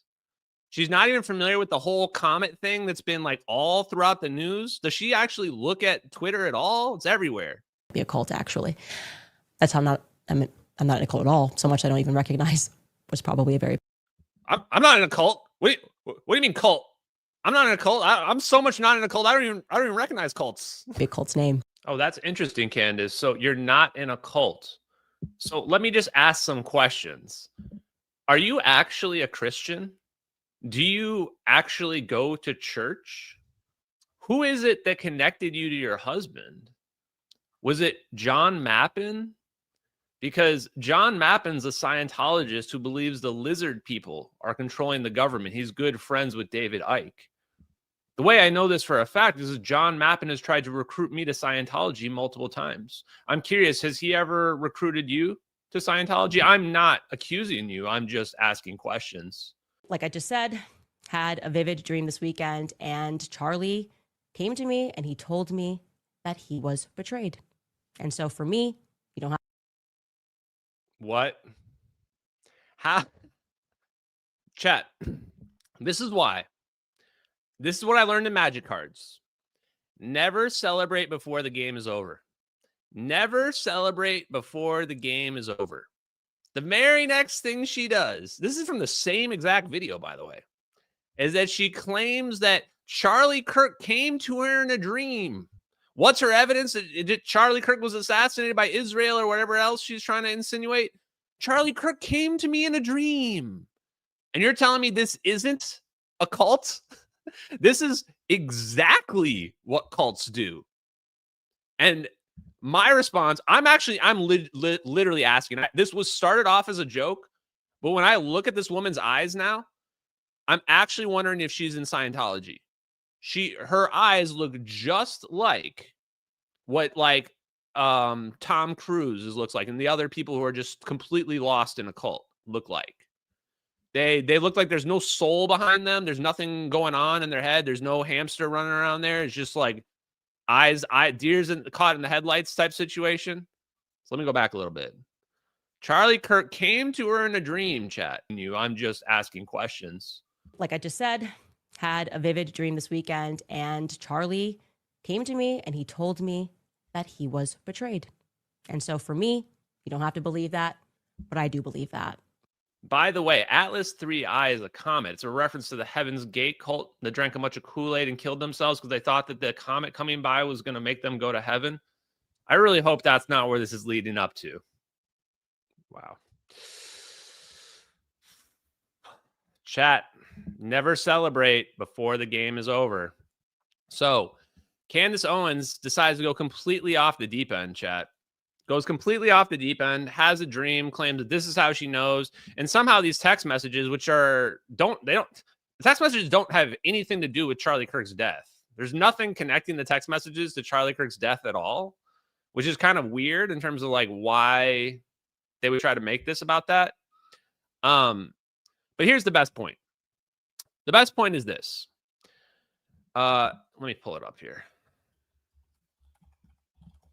These are the same people that were claiming that the Tyler Robinson text messages were not real. These are the same people saying the Tyler Robinson text messages are clearly fake. Let's go ahead and just take a look at the real text messages. These text messages are 100% real. They are real. They're not fake. That feds didn't fake the evidence. If the feds fake text messages, the defense would immediately. This is the most powerful. I actually saw other people parodying my talking point that I came up with. This is my talking point that I came up with. If the text messages had been fabricated, the defense would be able to prove it easily. They have both sides. They have cell phones on both sides. The defense can just query the telecoms and show that there's no real text messages. They don't actually exist. What's going to happen is those text messages are going to be confirmed by the telecoms of both Tyler Robinson and his trans furry lover, and it will be absolute proof. Why? Why did they have to claim the text messages were fake? Well, let's take a look at what the text messages say. Let's take a look at what the text messages say. Once you read the text messages, you'll realize very quickly. What does this one do? There we go. You'll realize very quickly why they had to claim that they were fake. It's pretty obvious. I'm going to read them to you guys so you don't, if it's too hard to read, to see, okay? Tyler Robinson, drop what you're doing. Look under my keyboard. Okay, that's a weird thing to say. Roommate says, what? Question marks? You're joking, right? So roommate looked under the keyboard and found a note that stated, I had the opportunity to take out Charlie Kirk and I'm going to take it. Okay, we're only one message in here. And we've already got confirmation. Now you say, I'm still okay, my love, but I'm stuck in OREM for a little while longer. Shouldn't be long until I can come home, but I've got to grab my rifle still. To be honest, I had hoped that to keep this secret until I died of old age. I'm sorry to involve you. So we have motive. He intended to kill Charlie Kirk. He was trying to get away with it. And he almost did get away with it. He was like, I'm going to keep this secret until I die of old age. He was trying to run away. All he had to do was get the rifle. The rifle would connect him. And the rifle was going to be ultimate proof because the rifle was given to him by his grandfather. Rifle was given to Tyler Robinson by his grandfather. If he had gotten the rifle away, then we would have lost basically all the evidence. But the rifle, so he tried to get the rifle, but the problem is he explains what happened with the rifle. Here we go. And again, so when people are saying the story doesn't make any sense, the story makes all sense. And by the way, this is actually from the charging documents. This is in the charging documents. So people are like, where does this come from? Somebody just said, no, this is in the charging documents, guys. This is 100% actionable evidence that the defense would refute if it were fake. So again, if this were fake, the defense, first thing the defense will do is prove that it's fake, and then there's going to be a mistrial because the feds faked text messages, which goes to show how stupid and low IQ the like schizo conspiracy people are. Like, they're inventing context in text messages that have no connection to Tyler Robinson. And we are reading literal text messages from Tyler Robinson that directly implicate him and include a confession. So he says, I'm sorry. I wanted to keep this secret. I'm sorry to involve you. And then the boyfriend says, you weren't the one who did it, right? He says, I am. I'm sorry. Okay, guys. Start filling out your apology forms ahead of time. Those Ashton Forbes apology forms are going to be delicious. They're going to be delicious. Candace Owens is going to get her own apology form. She's going to get her own apology form, and it's going to be the sweetest of all of them. It's going to be the sweetest of all of them.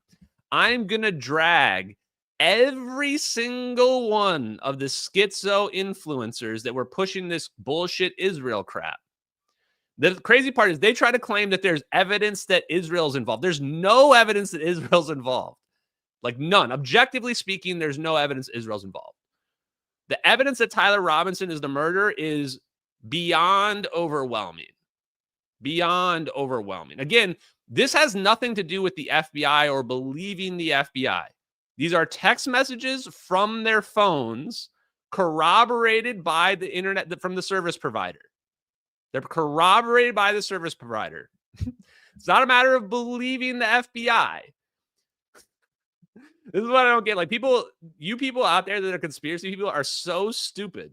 So stupid. You don't even understand how the world works. You don't even understand how the world works. What do you think that who in the FBI faked the text messages? Who in the service provider helped cover up or fabricate phony like things? You have to realize the FBI isn't some monolith. There's real people involved. You have to start thinking, how many people would have to be involved for these things to be fake? It becomes completely nonsensical the moment you start to think about it. Of course the text messages are real. Of course they're real. Now, it said, I am. It says, I thought they caught the person. So now we even address the situation of the weird guy. The weird guy that they were saying, well, there's this weird guy out there. Why was he there? Because he's a crazy motherfucker. He's crazy. No, they grabbed some crazy old dude, then interrogated someone in similar clothing. I had planned to grab my rifle from the drop point shortly after, but most of that side of town got locked down. It's quiet, almost enough to get out, but there's one vehicle lingering. So he was literally walking around the area, which we have video evidence for. Again, this is all corroborated by real physical evidence, including video of Tyler Robinson walking around. So they have him walking around. He was trying to get the rifle that he dropped because he couldn't carry the rifle around because he's carrying a rifle on his back. They're looking for somebody with a gun. So he drops the rifle, and now he's trying to go get it back, but he can't because they've locked the whole area down. Again, this is all perfectly sensible and logical. The story makes perfect sense here. There's no discontinuity in the story. And that's why they needed these texts to be fake.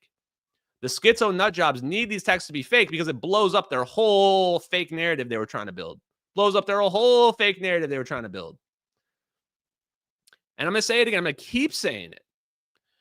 If the text messages were fake, the first thing the defense would do is provide the service provider documents, the recordings, and they would show that these text messages never happened, and the whole trial would get thrown out. It's literally a trump card if these text messages were fake. Do you see that happening? Do you see them motioning to dismiss the case? No, because the defense knows the text messages are real. Everybody knows they're real except for Candace's crazy cult. So they say, says, why? Why did I do it? Yeah, like, why did you do it? I had enough of his hatred. Here we go. Now we have a motive. I've had enough of his hatred. Some hate can't be negotiated out. Now I know the guy's a Redditor. Now I know the guy's a Redditor.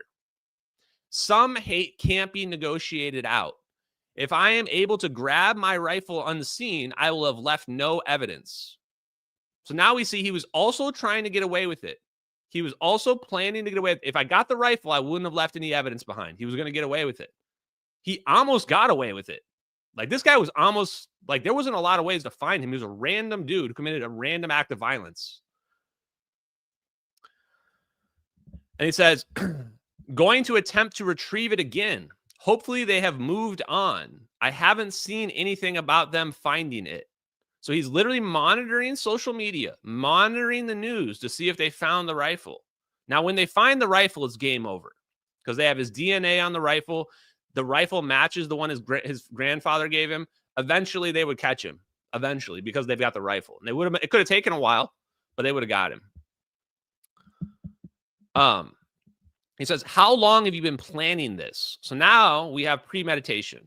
How long have you been planning it? I've been planning it for a bit over a week, I believe. So he planned it for over a week, which means he had plenty of time to put the rifle in position. So most likely, we don't know this for a fact, but I'm speculating. He probably put the rifle on the roof or near the roof to have it be ready so that he could just walk up without having a big gun on his shoulder, jump onto the roof, grab the rifle from its drop point, and shoot Charlie Kirk with it. And then the problem was he had to get the rifle out of there. That was the issue. So you see him jumping off the roof with the rifle. It's very clear. The jurors will notice that there's a rifle in his hand when he jumps off the roof.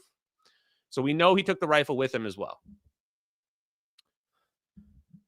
It says a bit over a week. I can get close enough. There's a squad car parked right by it.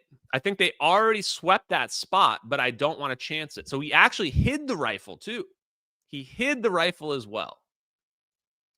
Just to be clear, if you are upset by this because your world is crashing, then you really need to look inward. You really need to actually think about how you consume information in this world. Because once again, this is absolute undeniable proof.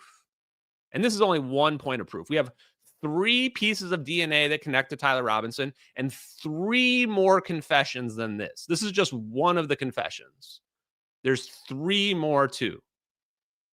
So if you're somebody that has been schizo talking about, it's impossible for a bullet to do this. No, you don't understand ballistics either. If you're somebody who thinks it was a directed energy weapon or drones or second shooter or all this insane, crazy shit, you need to really come back down to earth with the rest of us. You have a serious mental problem and you need to get it addressed. I don't mean this to be rude. It's just a fact. It's an absolute fact. I'm going to keep going. And this is the part too, is that the people that are complete idiots that don't understand that these are real, they have to walk away right now because they can't consume reality.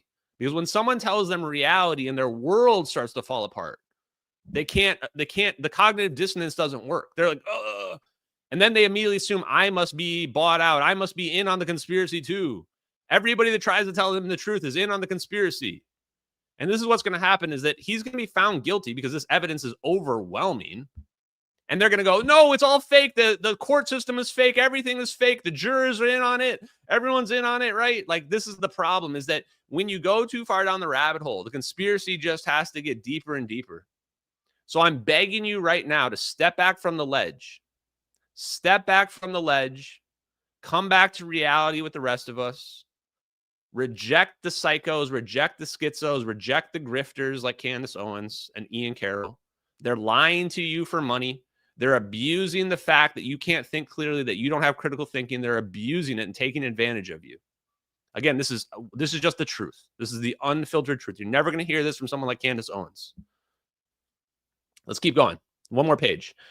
I'm wishing I circled back and grabbed it as soon as I got my vehicle. I'm worried what my old man would do if I didn't bring back Grandpa's rifle. Now we have direct confirmation that it was the grandfather's rifle. The father confirmed this, so now the father has to be in on it as well.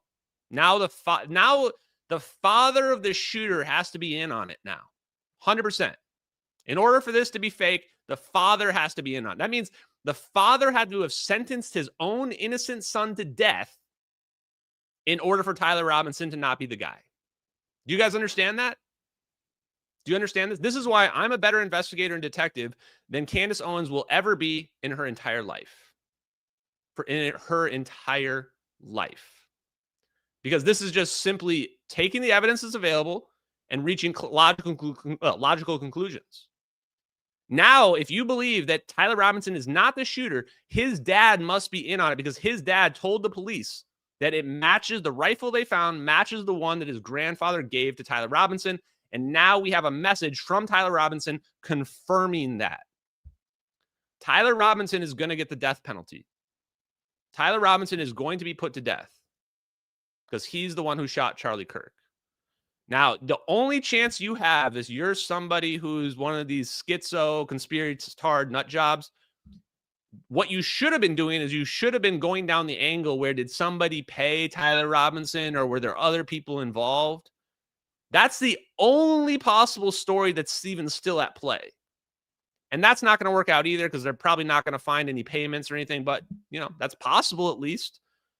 The idea that Tyler Robinson is not the shooter is not possible. He is 100% the shooter. There are no other suspects. It is him. And this is I feel bad for the people that went all in attacking me because I'm going to destroy you. I'm going to destroy you. The people that were attacking me, trying to get me canceled, it's going to come back at you 100-fold. I'm just going to wait for the trial, and I'm going to annihilate you. I've been saving the screenshots of all your schizo posts. I'm going to annihilate you. If you think that I'm obnoxious now, just wait. Just wait until we have it officially in the books that I've been right the whole time. For over a month, I've been right. And you've been attacking me over it because you wanted to build a fake Israel conspiracy. And the best part is this. Here's the best part. Not only am I going to drag you over this, I'm also going to completely destroy your whole schizo, low IQ, racist, anti-Semite, free Palestine movement as well. I'm going to use this to discredit you forever. I'm going to use this to discredit your whole free Palestine thing. You really messed up, stupid ass bitches. You messed up more than you even know. You should have apologized the first week when you were pushing this, and you should have backtracked back then. You should have backtracked back then. That was a smart move. I always give people good advice. I always do. And I told Ian Carroll, the best advice is to apologize to Erica Kirk and apologize to me. Instead, he kept doubling down, and now this is going to bury him. This is going to bury Ian Carroll. It's going to bury Clint Russell. It's going to bury Candace Owens. It's going to bury Dave Smith and all the other Candace and friends. I'm going to bury all of them with this. Nobody who's a normal person will ever take them seriously ever again. It's going to be delicious, chat. Let's keep going. So, Grandpa's rifle. I don't know if it has a serial number, but it wouldn't trace back to me. So he even knew to use the rifle. The rifle didn't have a serial number, by the way. It was so old, it didn't have a serial number. And the reason why the ballistics are going to match is because most likely the bullet was an old bullet as well. And that's why it had some weird trajectory after it hit Charlie Kirk and went through his body as opposed to coming out the other side. I don't know that for a fact. I'm speculating. So when that ends up being the case, that'll be another apology form. Okay. Then he says, it wouldn't trace back to me. I wouldn't worry about prints. I had to leave it in a bush where I changed outfits. So now we know we have confirmation of him changing outfits, which we already knew. Didn't have the ability or time to bring it with. I might have to abandon it and hope they don't find prints. How the fuck will I explain losing it to my old man? There you go, right? So now he knows he's screwed. He knows he's screwed because if he didn't get the rifle back, then he would have to explain to his father, and his father is going to start asking questions like, hey, the gun that was used to kill Charlie Kirk matches the one that you're now missing, right? You get it? You get it? The father knew that the grandfather gave his son the rifle, and they're saying on TV it was a 30-06 that they recovered. So now he's going to obviously be suspect of his own son, right? And this is probably how he knew that his son was the shooter. It says the only thing I left was the rifle wrapped in the towel. And we have now the towel is confirmed. He used the towel, and we have DNA on the towel that matches to Tyler Robinson. GG, no re. GG no re, chat. Remember how I was engraving bullets? Now he literally even talks about the engraving of the bullets. The fucking messages are most likely a big meme. If I see notices bulge UWU on Fox News, I might have a stroke. All right, I'm going to have to leave it. That really effing sucks. So now he's saying that I even memed on the bullets because he's a psychopath, literal psychopath. So now we've got connecting him from the bullets to the bullets as well, directly. Because otherwise, how did he know about the bullets? He's like, if I see that on Fox News, I'm going to laugh. Sure enough, they reported that the bullets had the messages on them. Then he says, judging from today, I'd say Grandpa's gun does just fine. I don't know. I think that was a $2,000 scope. So he bought a $2,000 scope, attached it to his grandfather's rifle. Now we know where the scope came from. They can trace the scope. That'll be another piece of proof. They'll be able to figure out where and when he bought the scope. That'll be absolute proof Tyler Robinson was the one. It's going to match the one that was on the rifle in the pictures we saw. And he also then again mentions his grandfather's gun. Then he says, delete this exchange. That's not how it works, brother. Sorry, man. Even when you delete the exchange, the service provider still has the records of your messages. So he also wanted to delete the messages. I don't think he understood how the internet works. Once again, guys, just because you post something, you think you're deleting it, that does not delete it from the service provider. The service provider will still have the logs of it. The FBI, they will get those logs, and you are screwed. So there you go. That's just a help for you guys who want to commit horrible crimes in the future. My dad wants photos of the rifle. He says Grandpa wants to know who has what. The feds released a photo of the rifle, and it's very unique. He's calling me right now, not answering. Wow. I didn't even read that before. So now we know exactly how his father recognized it. His father, I just speculated. His father just said, or I just said that his father probably assumed that the rifle, he knew that his grandfather had given him a rifle. So when it came on the news, he goes, oh shit, is that my son? My son got one of those rifles. And what does he do? He calls his son up because he wants to be like, hey, did you go kill Charlie Kirk? They're saying that somebody who has a rifle that matches the one your grandfather gave you, use that weapon. Use that weapon. No, I hadn't even read the whole text exchange till just now. I read like the first half of it. I mean, how much do you need? There's like proof like crazy throughout this whole thing. There's proof that I only read like the first half. I didn't even get this far. Yeah, and let me point out, I didn't even read the whole text exchange, and I already knew Tyler Robinson was the killer, right? I already knew he was the killer. Now we're reading this is like, okay, we've got more evidence you could possibly have hoped for from that connect to other real points of evidence.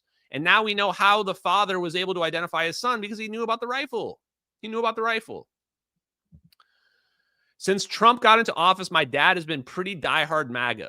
So now we can tell where his political allegiance lies as well. He's obviously not a MAGA, right?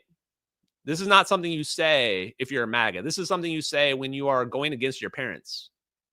You would never say, my dad's a diehard MAGA, unless you are the opposite political spectrum. So yes, he was a leftist. Tyler Robinson was a leftist. Says, I'm going to turn myself in willingly. One of my neighbors is here, a deputy for the sheriff. You're all I worry about, love. And then he says, I'm much more worried about you. And he says, don't talk to the media, please. Don't take any interviews or make any comments. And he didn't. The lover disappeared. The lover has never said anything to the media. The lover vanished, ran away, and has gone into hiding right now. If any police ask you questions, ask for a lawyer and stay silent. Is that the kind of thing you say when you're not guilty? Is that the kind of thing you say is after a whole bunch of admissions, telling him to delete it, talking about the rifle that you used from your grandfather, pointing out that your father is suspicious of you? And then clearly what happened is he talked to his father and his father figured it out. His father figured out that he was the guy. And his father said, look, the father basically just said, I'm going to report you to the authorities unless you do. And then he went to the neighbor who's the deputy. They had the deputy be the one to turn him in. And that's how it played out. That's how it played out, chat. So the people that are trying to say that anybody else is involved, anybody else shot Tyler Robinson, they are delusional. quite literally delusional, divorced from reality. That's more than enough evidence right there. But once again, we also have Discord proof as well. He also admitted in his Discord group as well. He admitted it to his father, and he admitted it to the deputy who turned him in. 4 confessions. So when people are like, well, I'm going to poke holes in the story, I'm sorry, we already have absolute proof. We already have absolute proof. So when you try to poke a hole in the story, the real answer is whatever your narrative is that you're trying to build is just wrong. You probably made a wrong assumption. Like you assumed something about the bullet. You're assuming things about how ballistics work. This is what's happening, is that you're wrong. That's simple. That's the explanation, because we already have absolute proof. And yes, Tyler Robinson should and will be put to death. That's his future. That's his future, guys. Now, going back real quickly to Candace Owens. And again, this is not, guys, this is not about believing the FBI. This is not about believing mainstream media. They're not inventing evidence. Nobody's inventing this evidence. This is the real text messages from his phones. CNN's not doing this. FBI aren't inventing this. These evidence was pulled from the service provider and presented on the charging document, which is the official document of evidence for why he's being arrested. Okay? You guys have to get out of your head that somehow this is like CNN is inventing these messages or the FBI is inventing these messages. That's not what's happening. Nobody's relying on CNN or the FBI. This is just evidence. Simple as that. Now, the most recent thing that Candace Owens did, and she destroyed her credibility even more. This is why you do not. This is why you do not start bragging ahead of time. You don't start bragging ahead of time. Because when you start bragging ahead of time about how, oh, I released these messages and what have you, you've jumped the gun. You've jumped the gun a little bit too much. So the next thing that Candace Owens did she delete it? Let me see. Here you go. Candace Owens jumps the gun again, goes full schizophrenic. This Sam Parker guy, where is he? I've muted him. He's like an unabashed neo-Nazi. When I call somebody a Nazi, it's because they self-identify. Some people, like literally weirdly on X, they like are proud of being Nazis. I don't know why you would be, but whatever. So this guy's like an actual Nazi. And so here he was making up a new fake narrative for Josh Hammer. Josh Hammer was in the text message communications that Candace Owens released. He's a Jew. And here is a message talking about, where is it? Here's the letter. By the way, this is the letter that they won't ever address. And it was really only over the past. Here's the thing. Hold on. That's the wrong one. Oh, did she delete it? Oh, no, here it is. Here it is. Okay. Here it is right here, guys. So Sam Parker tries to connect, tries to claim that Josh Hammer was somehow in on the situation. Somehow he was in on the situation. Like, oh, he knew that this was going to be an assassination because he tweets out, as you see here in the bottom right, I'll make it bigger. He tweets out public execution on September 10th. And he retweeted Donald Trump on the 9th. So the schizo nut jobs go, oh, this is proof that Josh Hammer was, for some reason, declaring that he knew that it was an assassination. Right? And Candace Owens, because she's an idiot, because she's a moron and a fake investigator and a fake journalist that doesn't even know what's happening in the world, and she's a fake conservative, she didn't know that this was because of that Ukrainian girl who was stabbed on the bus. Boom! Whoopsie! Boom! Gotcha, bitch! Candace Owens, being the complete, utter, disgusting grifter moron that she is, didn't realize that these messages had nothing to do with Charlie Kirk. These messages were all about whatever her name is. Let me pull it up.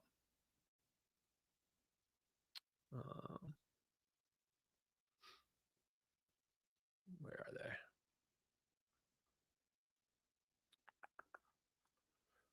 Boop, boop, boop. Here it is. They're all about, how do you say her name? Irina Zartutska. I don't have no idea how to say that. How do we know? Here's the absolute proof. September 9th, Josh Hammer reposts literally this post. This was right before his other post. She didn't even look at the messages before and after the one talking about assassination. In fact, if you go back to September 9th, you'll see there was a bunch. It was a huge conservative movement that was seeking that guy should have been put to death. Of course he should have been. He stabbed a girl in the neck to death on the bus. And Donald Trump himself made a big statement about it because it got all this media press. But it took a few days. Like the info came out on like the 6th, but the 9th was the day where it blew up on social media. It blew up on social media. So Candace Owens had no idea that that's what it was really about. She actually thought it was about some other nefarious thing. So again, these people are completely divorced from reality. They're disconnected with what's happening in the real world. They don't seem to know anything about it. In fact, every conservative commentator was talking about this incident, except for Candace Owens, because she's a fake ass person. She's a fake journalist, fake conservative. She doesn't care about any actual things that are really happening that actually affect the lives of conservatives. She just cares about Brigitte Macron's penis and trying to turn everything into an Israel conspiracy, right? And she cares about money. That's why people are like, oh, she has so many views. Yeah, I know. That's when you're a shameless, dirty grifter, people will get attracted to that. I could do that if I wanted. If I cared about views, I would just be scamming you guys, making up crap about the plane. Instead, I just tell you the truth. I don't bait you along. I don't tell you, hey, you got to watch this or you got to subscribe to my channel. I'll give you the secret evidence. I'll give you the secret code to how to make a nuke. Here's the secret code for the universe. I never do any of that because I'm not a grifter. But if I did do that, I could do that and I get way more views. I just don't care. I have no reason to. This isn't even my job. Okay? So Candace Owens, and before I show that, actually, let me pull this back up. I also want to point out that it's not just her. There's this whole coordinated Candace and Friends group, right? And this includes Clint Russell. I'm going to call him out again. Here's Clint Russell grifting off this. He's a complete idiot as well. And here he is trying to make the same argument. Charlie Kirk sends a group text message to Josh Hammer and the others, blah, blah, blah. And then he was executed. And he's okay, what the F, man? The day Charlie Kirk was killed. And then to follow up with this, I'm legitimately freaked out right now. This is the public execution tweet right there. He was on the group call that night before. You just saw your buddy publicly executed this way, and 300,000 views. 300,000 views on this because they all retweet each other. Clint Russell is a moron, scumbag, grifter, and he tried to run for office as a libertarian. He tried to run for like the head of the Libertarian Party. He will never, ever be considered in politics ever again. I'm going to use this to make sure Clint Russell never has any career in public service for the rest of his life. And when it comes out, when it's proven that actually, nope, just kidding, it actually didn't have anything to do with Charlie Kirk, do they admit that they're wrong? Does he admit that he was wrong? Does he admit that he made up a fake narrative and tried to embellish it to establish a conspiracy theory? Of course he doesn't. Look at this backtracking. This is the kind of scumbag piece of shit that Clint Russell is. The Josh Hammer posts are interesting but ambiguous. Don't let it derail you from the provable bombshell that we got yesterday. Charlie said he was leaving the pro-Israel cause just 48 hours before being killed, and Josh Hammer actively, aggressively lied about it. Stay focused. This is when you're in a cult. This is how you act when you're in a cult.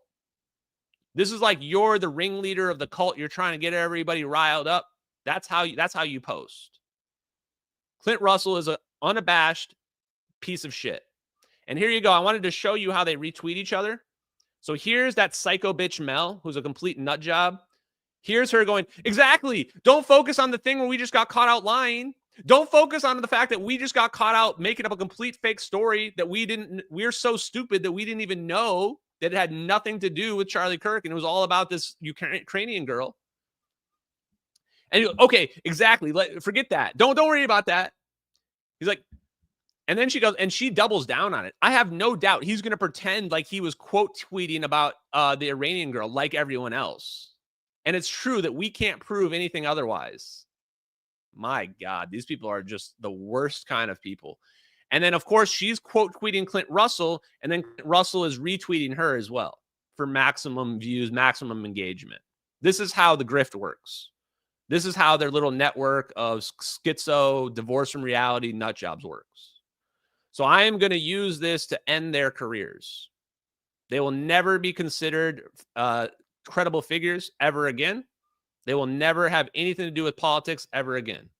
F's in the chat, everybody. F's in the chat, guys. F's in the chat for Clint Russell's failed political attempts, failed attempt to scam off of this. That's what they were doing. They're trying to scam off of this. That's what they were doing.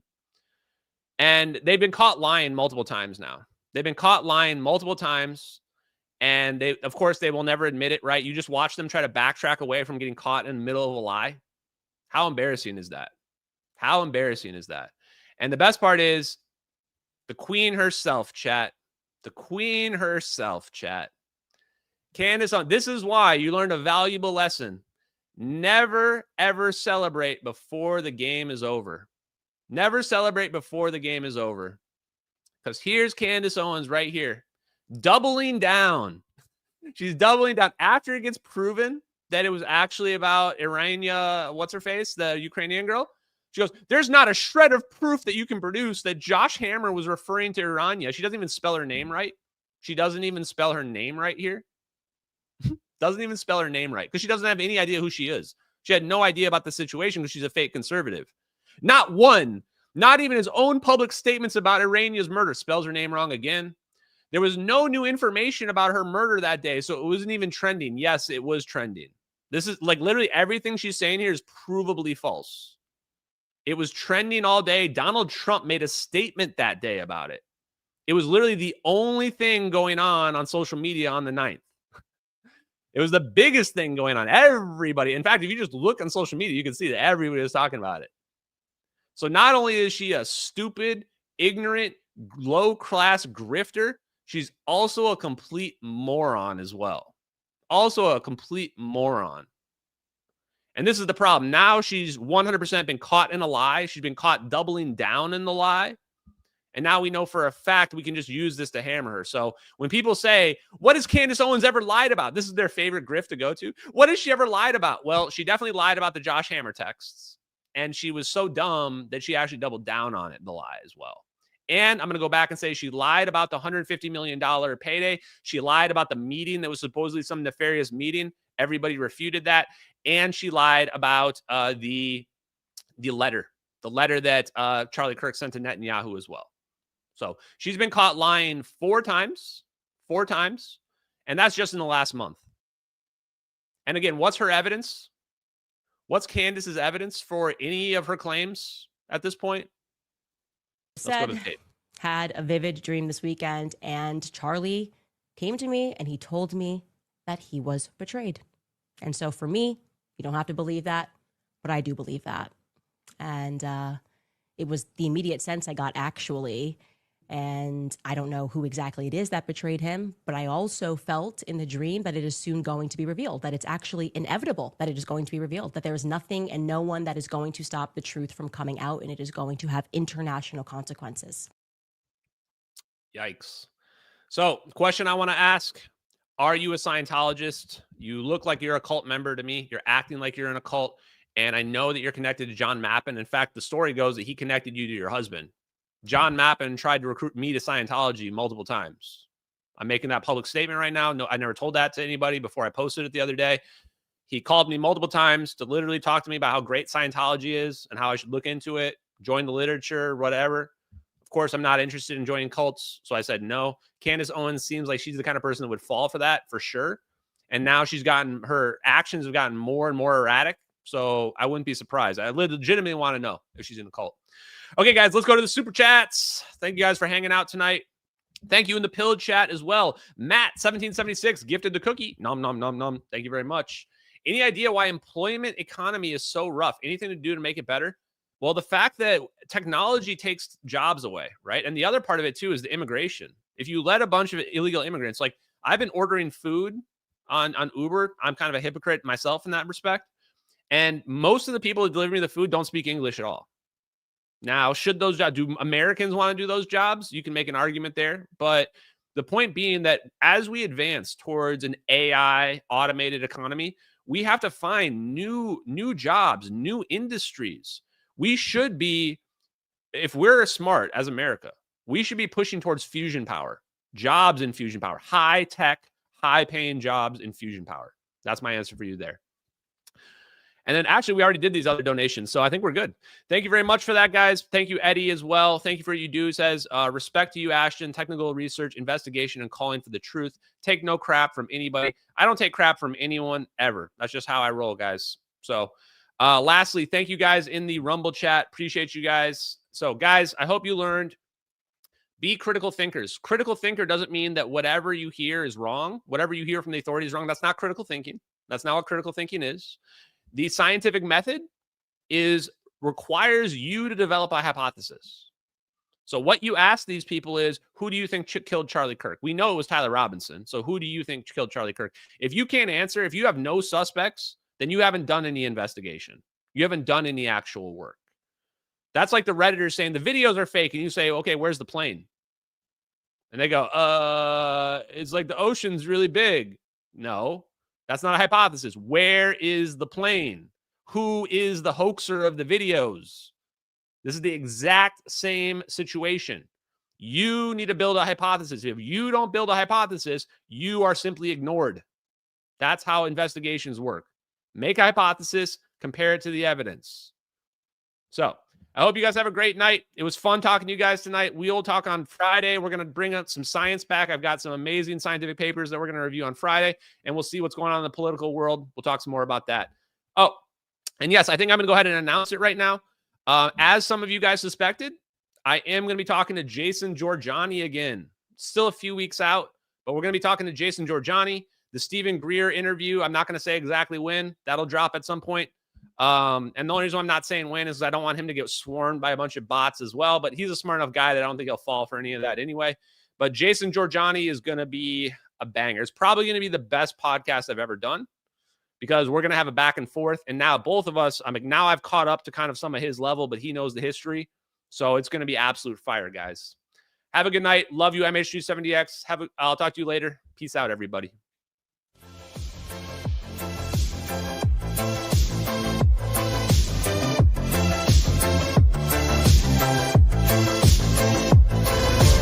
Infrared eyes, scanning the black, tracking the heat, never turning back. Control 22, a covert gaze. Control 33, in the cosmic maze. Controls in the mix, secrets untold. Silent watchers, brave and bold. In the shadows, they silently glide, protecting our interests, far and wide. As Pierce, sentinel of the night, watching over with infrared sight, alerting us to threats afar, guiding our defenses like a guiding star. In the silence of space, they keep their post, shields unseen yet feared the most. With precision and speed, they warn of danger, keeping us safe from the missile's anger. As Beers, sentinel of the night, watching over with infrared sight, alerting us to threats afar, guiding our defenses like a guiding star. Controls in the mix, secrets untold, silent watchers, brave and bold. In the shadows, they silently glide, protecting our interests, far and wide. As Beers, sentinel of the night, watching over with infrared sight, alerting us to threats afar, guiding our defenses like a guiding star. As Beers, sentinel of the night, watching over with infrared sight, alerting us to threats afar.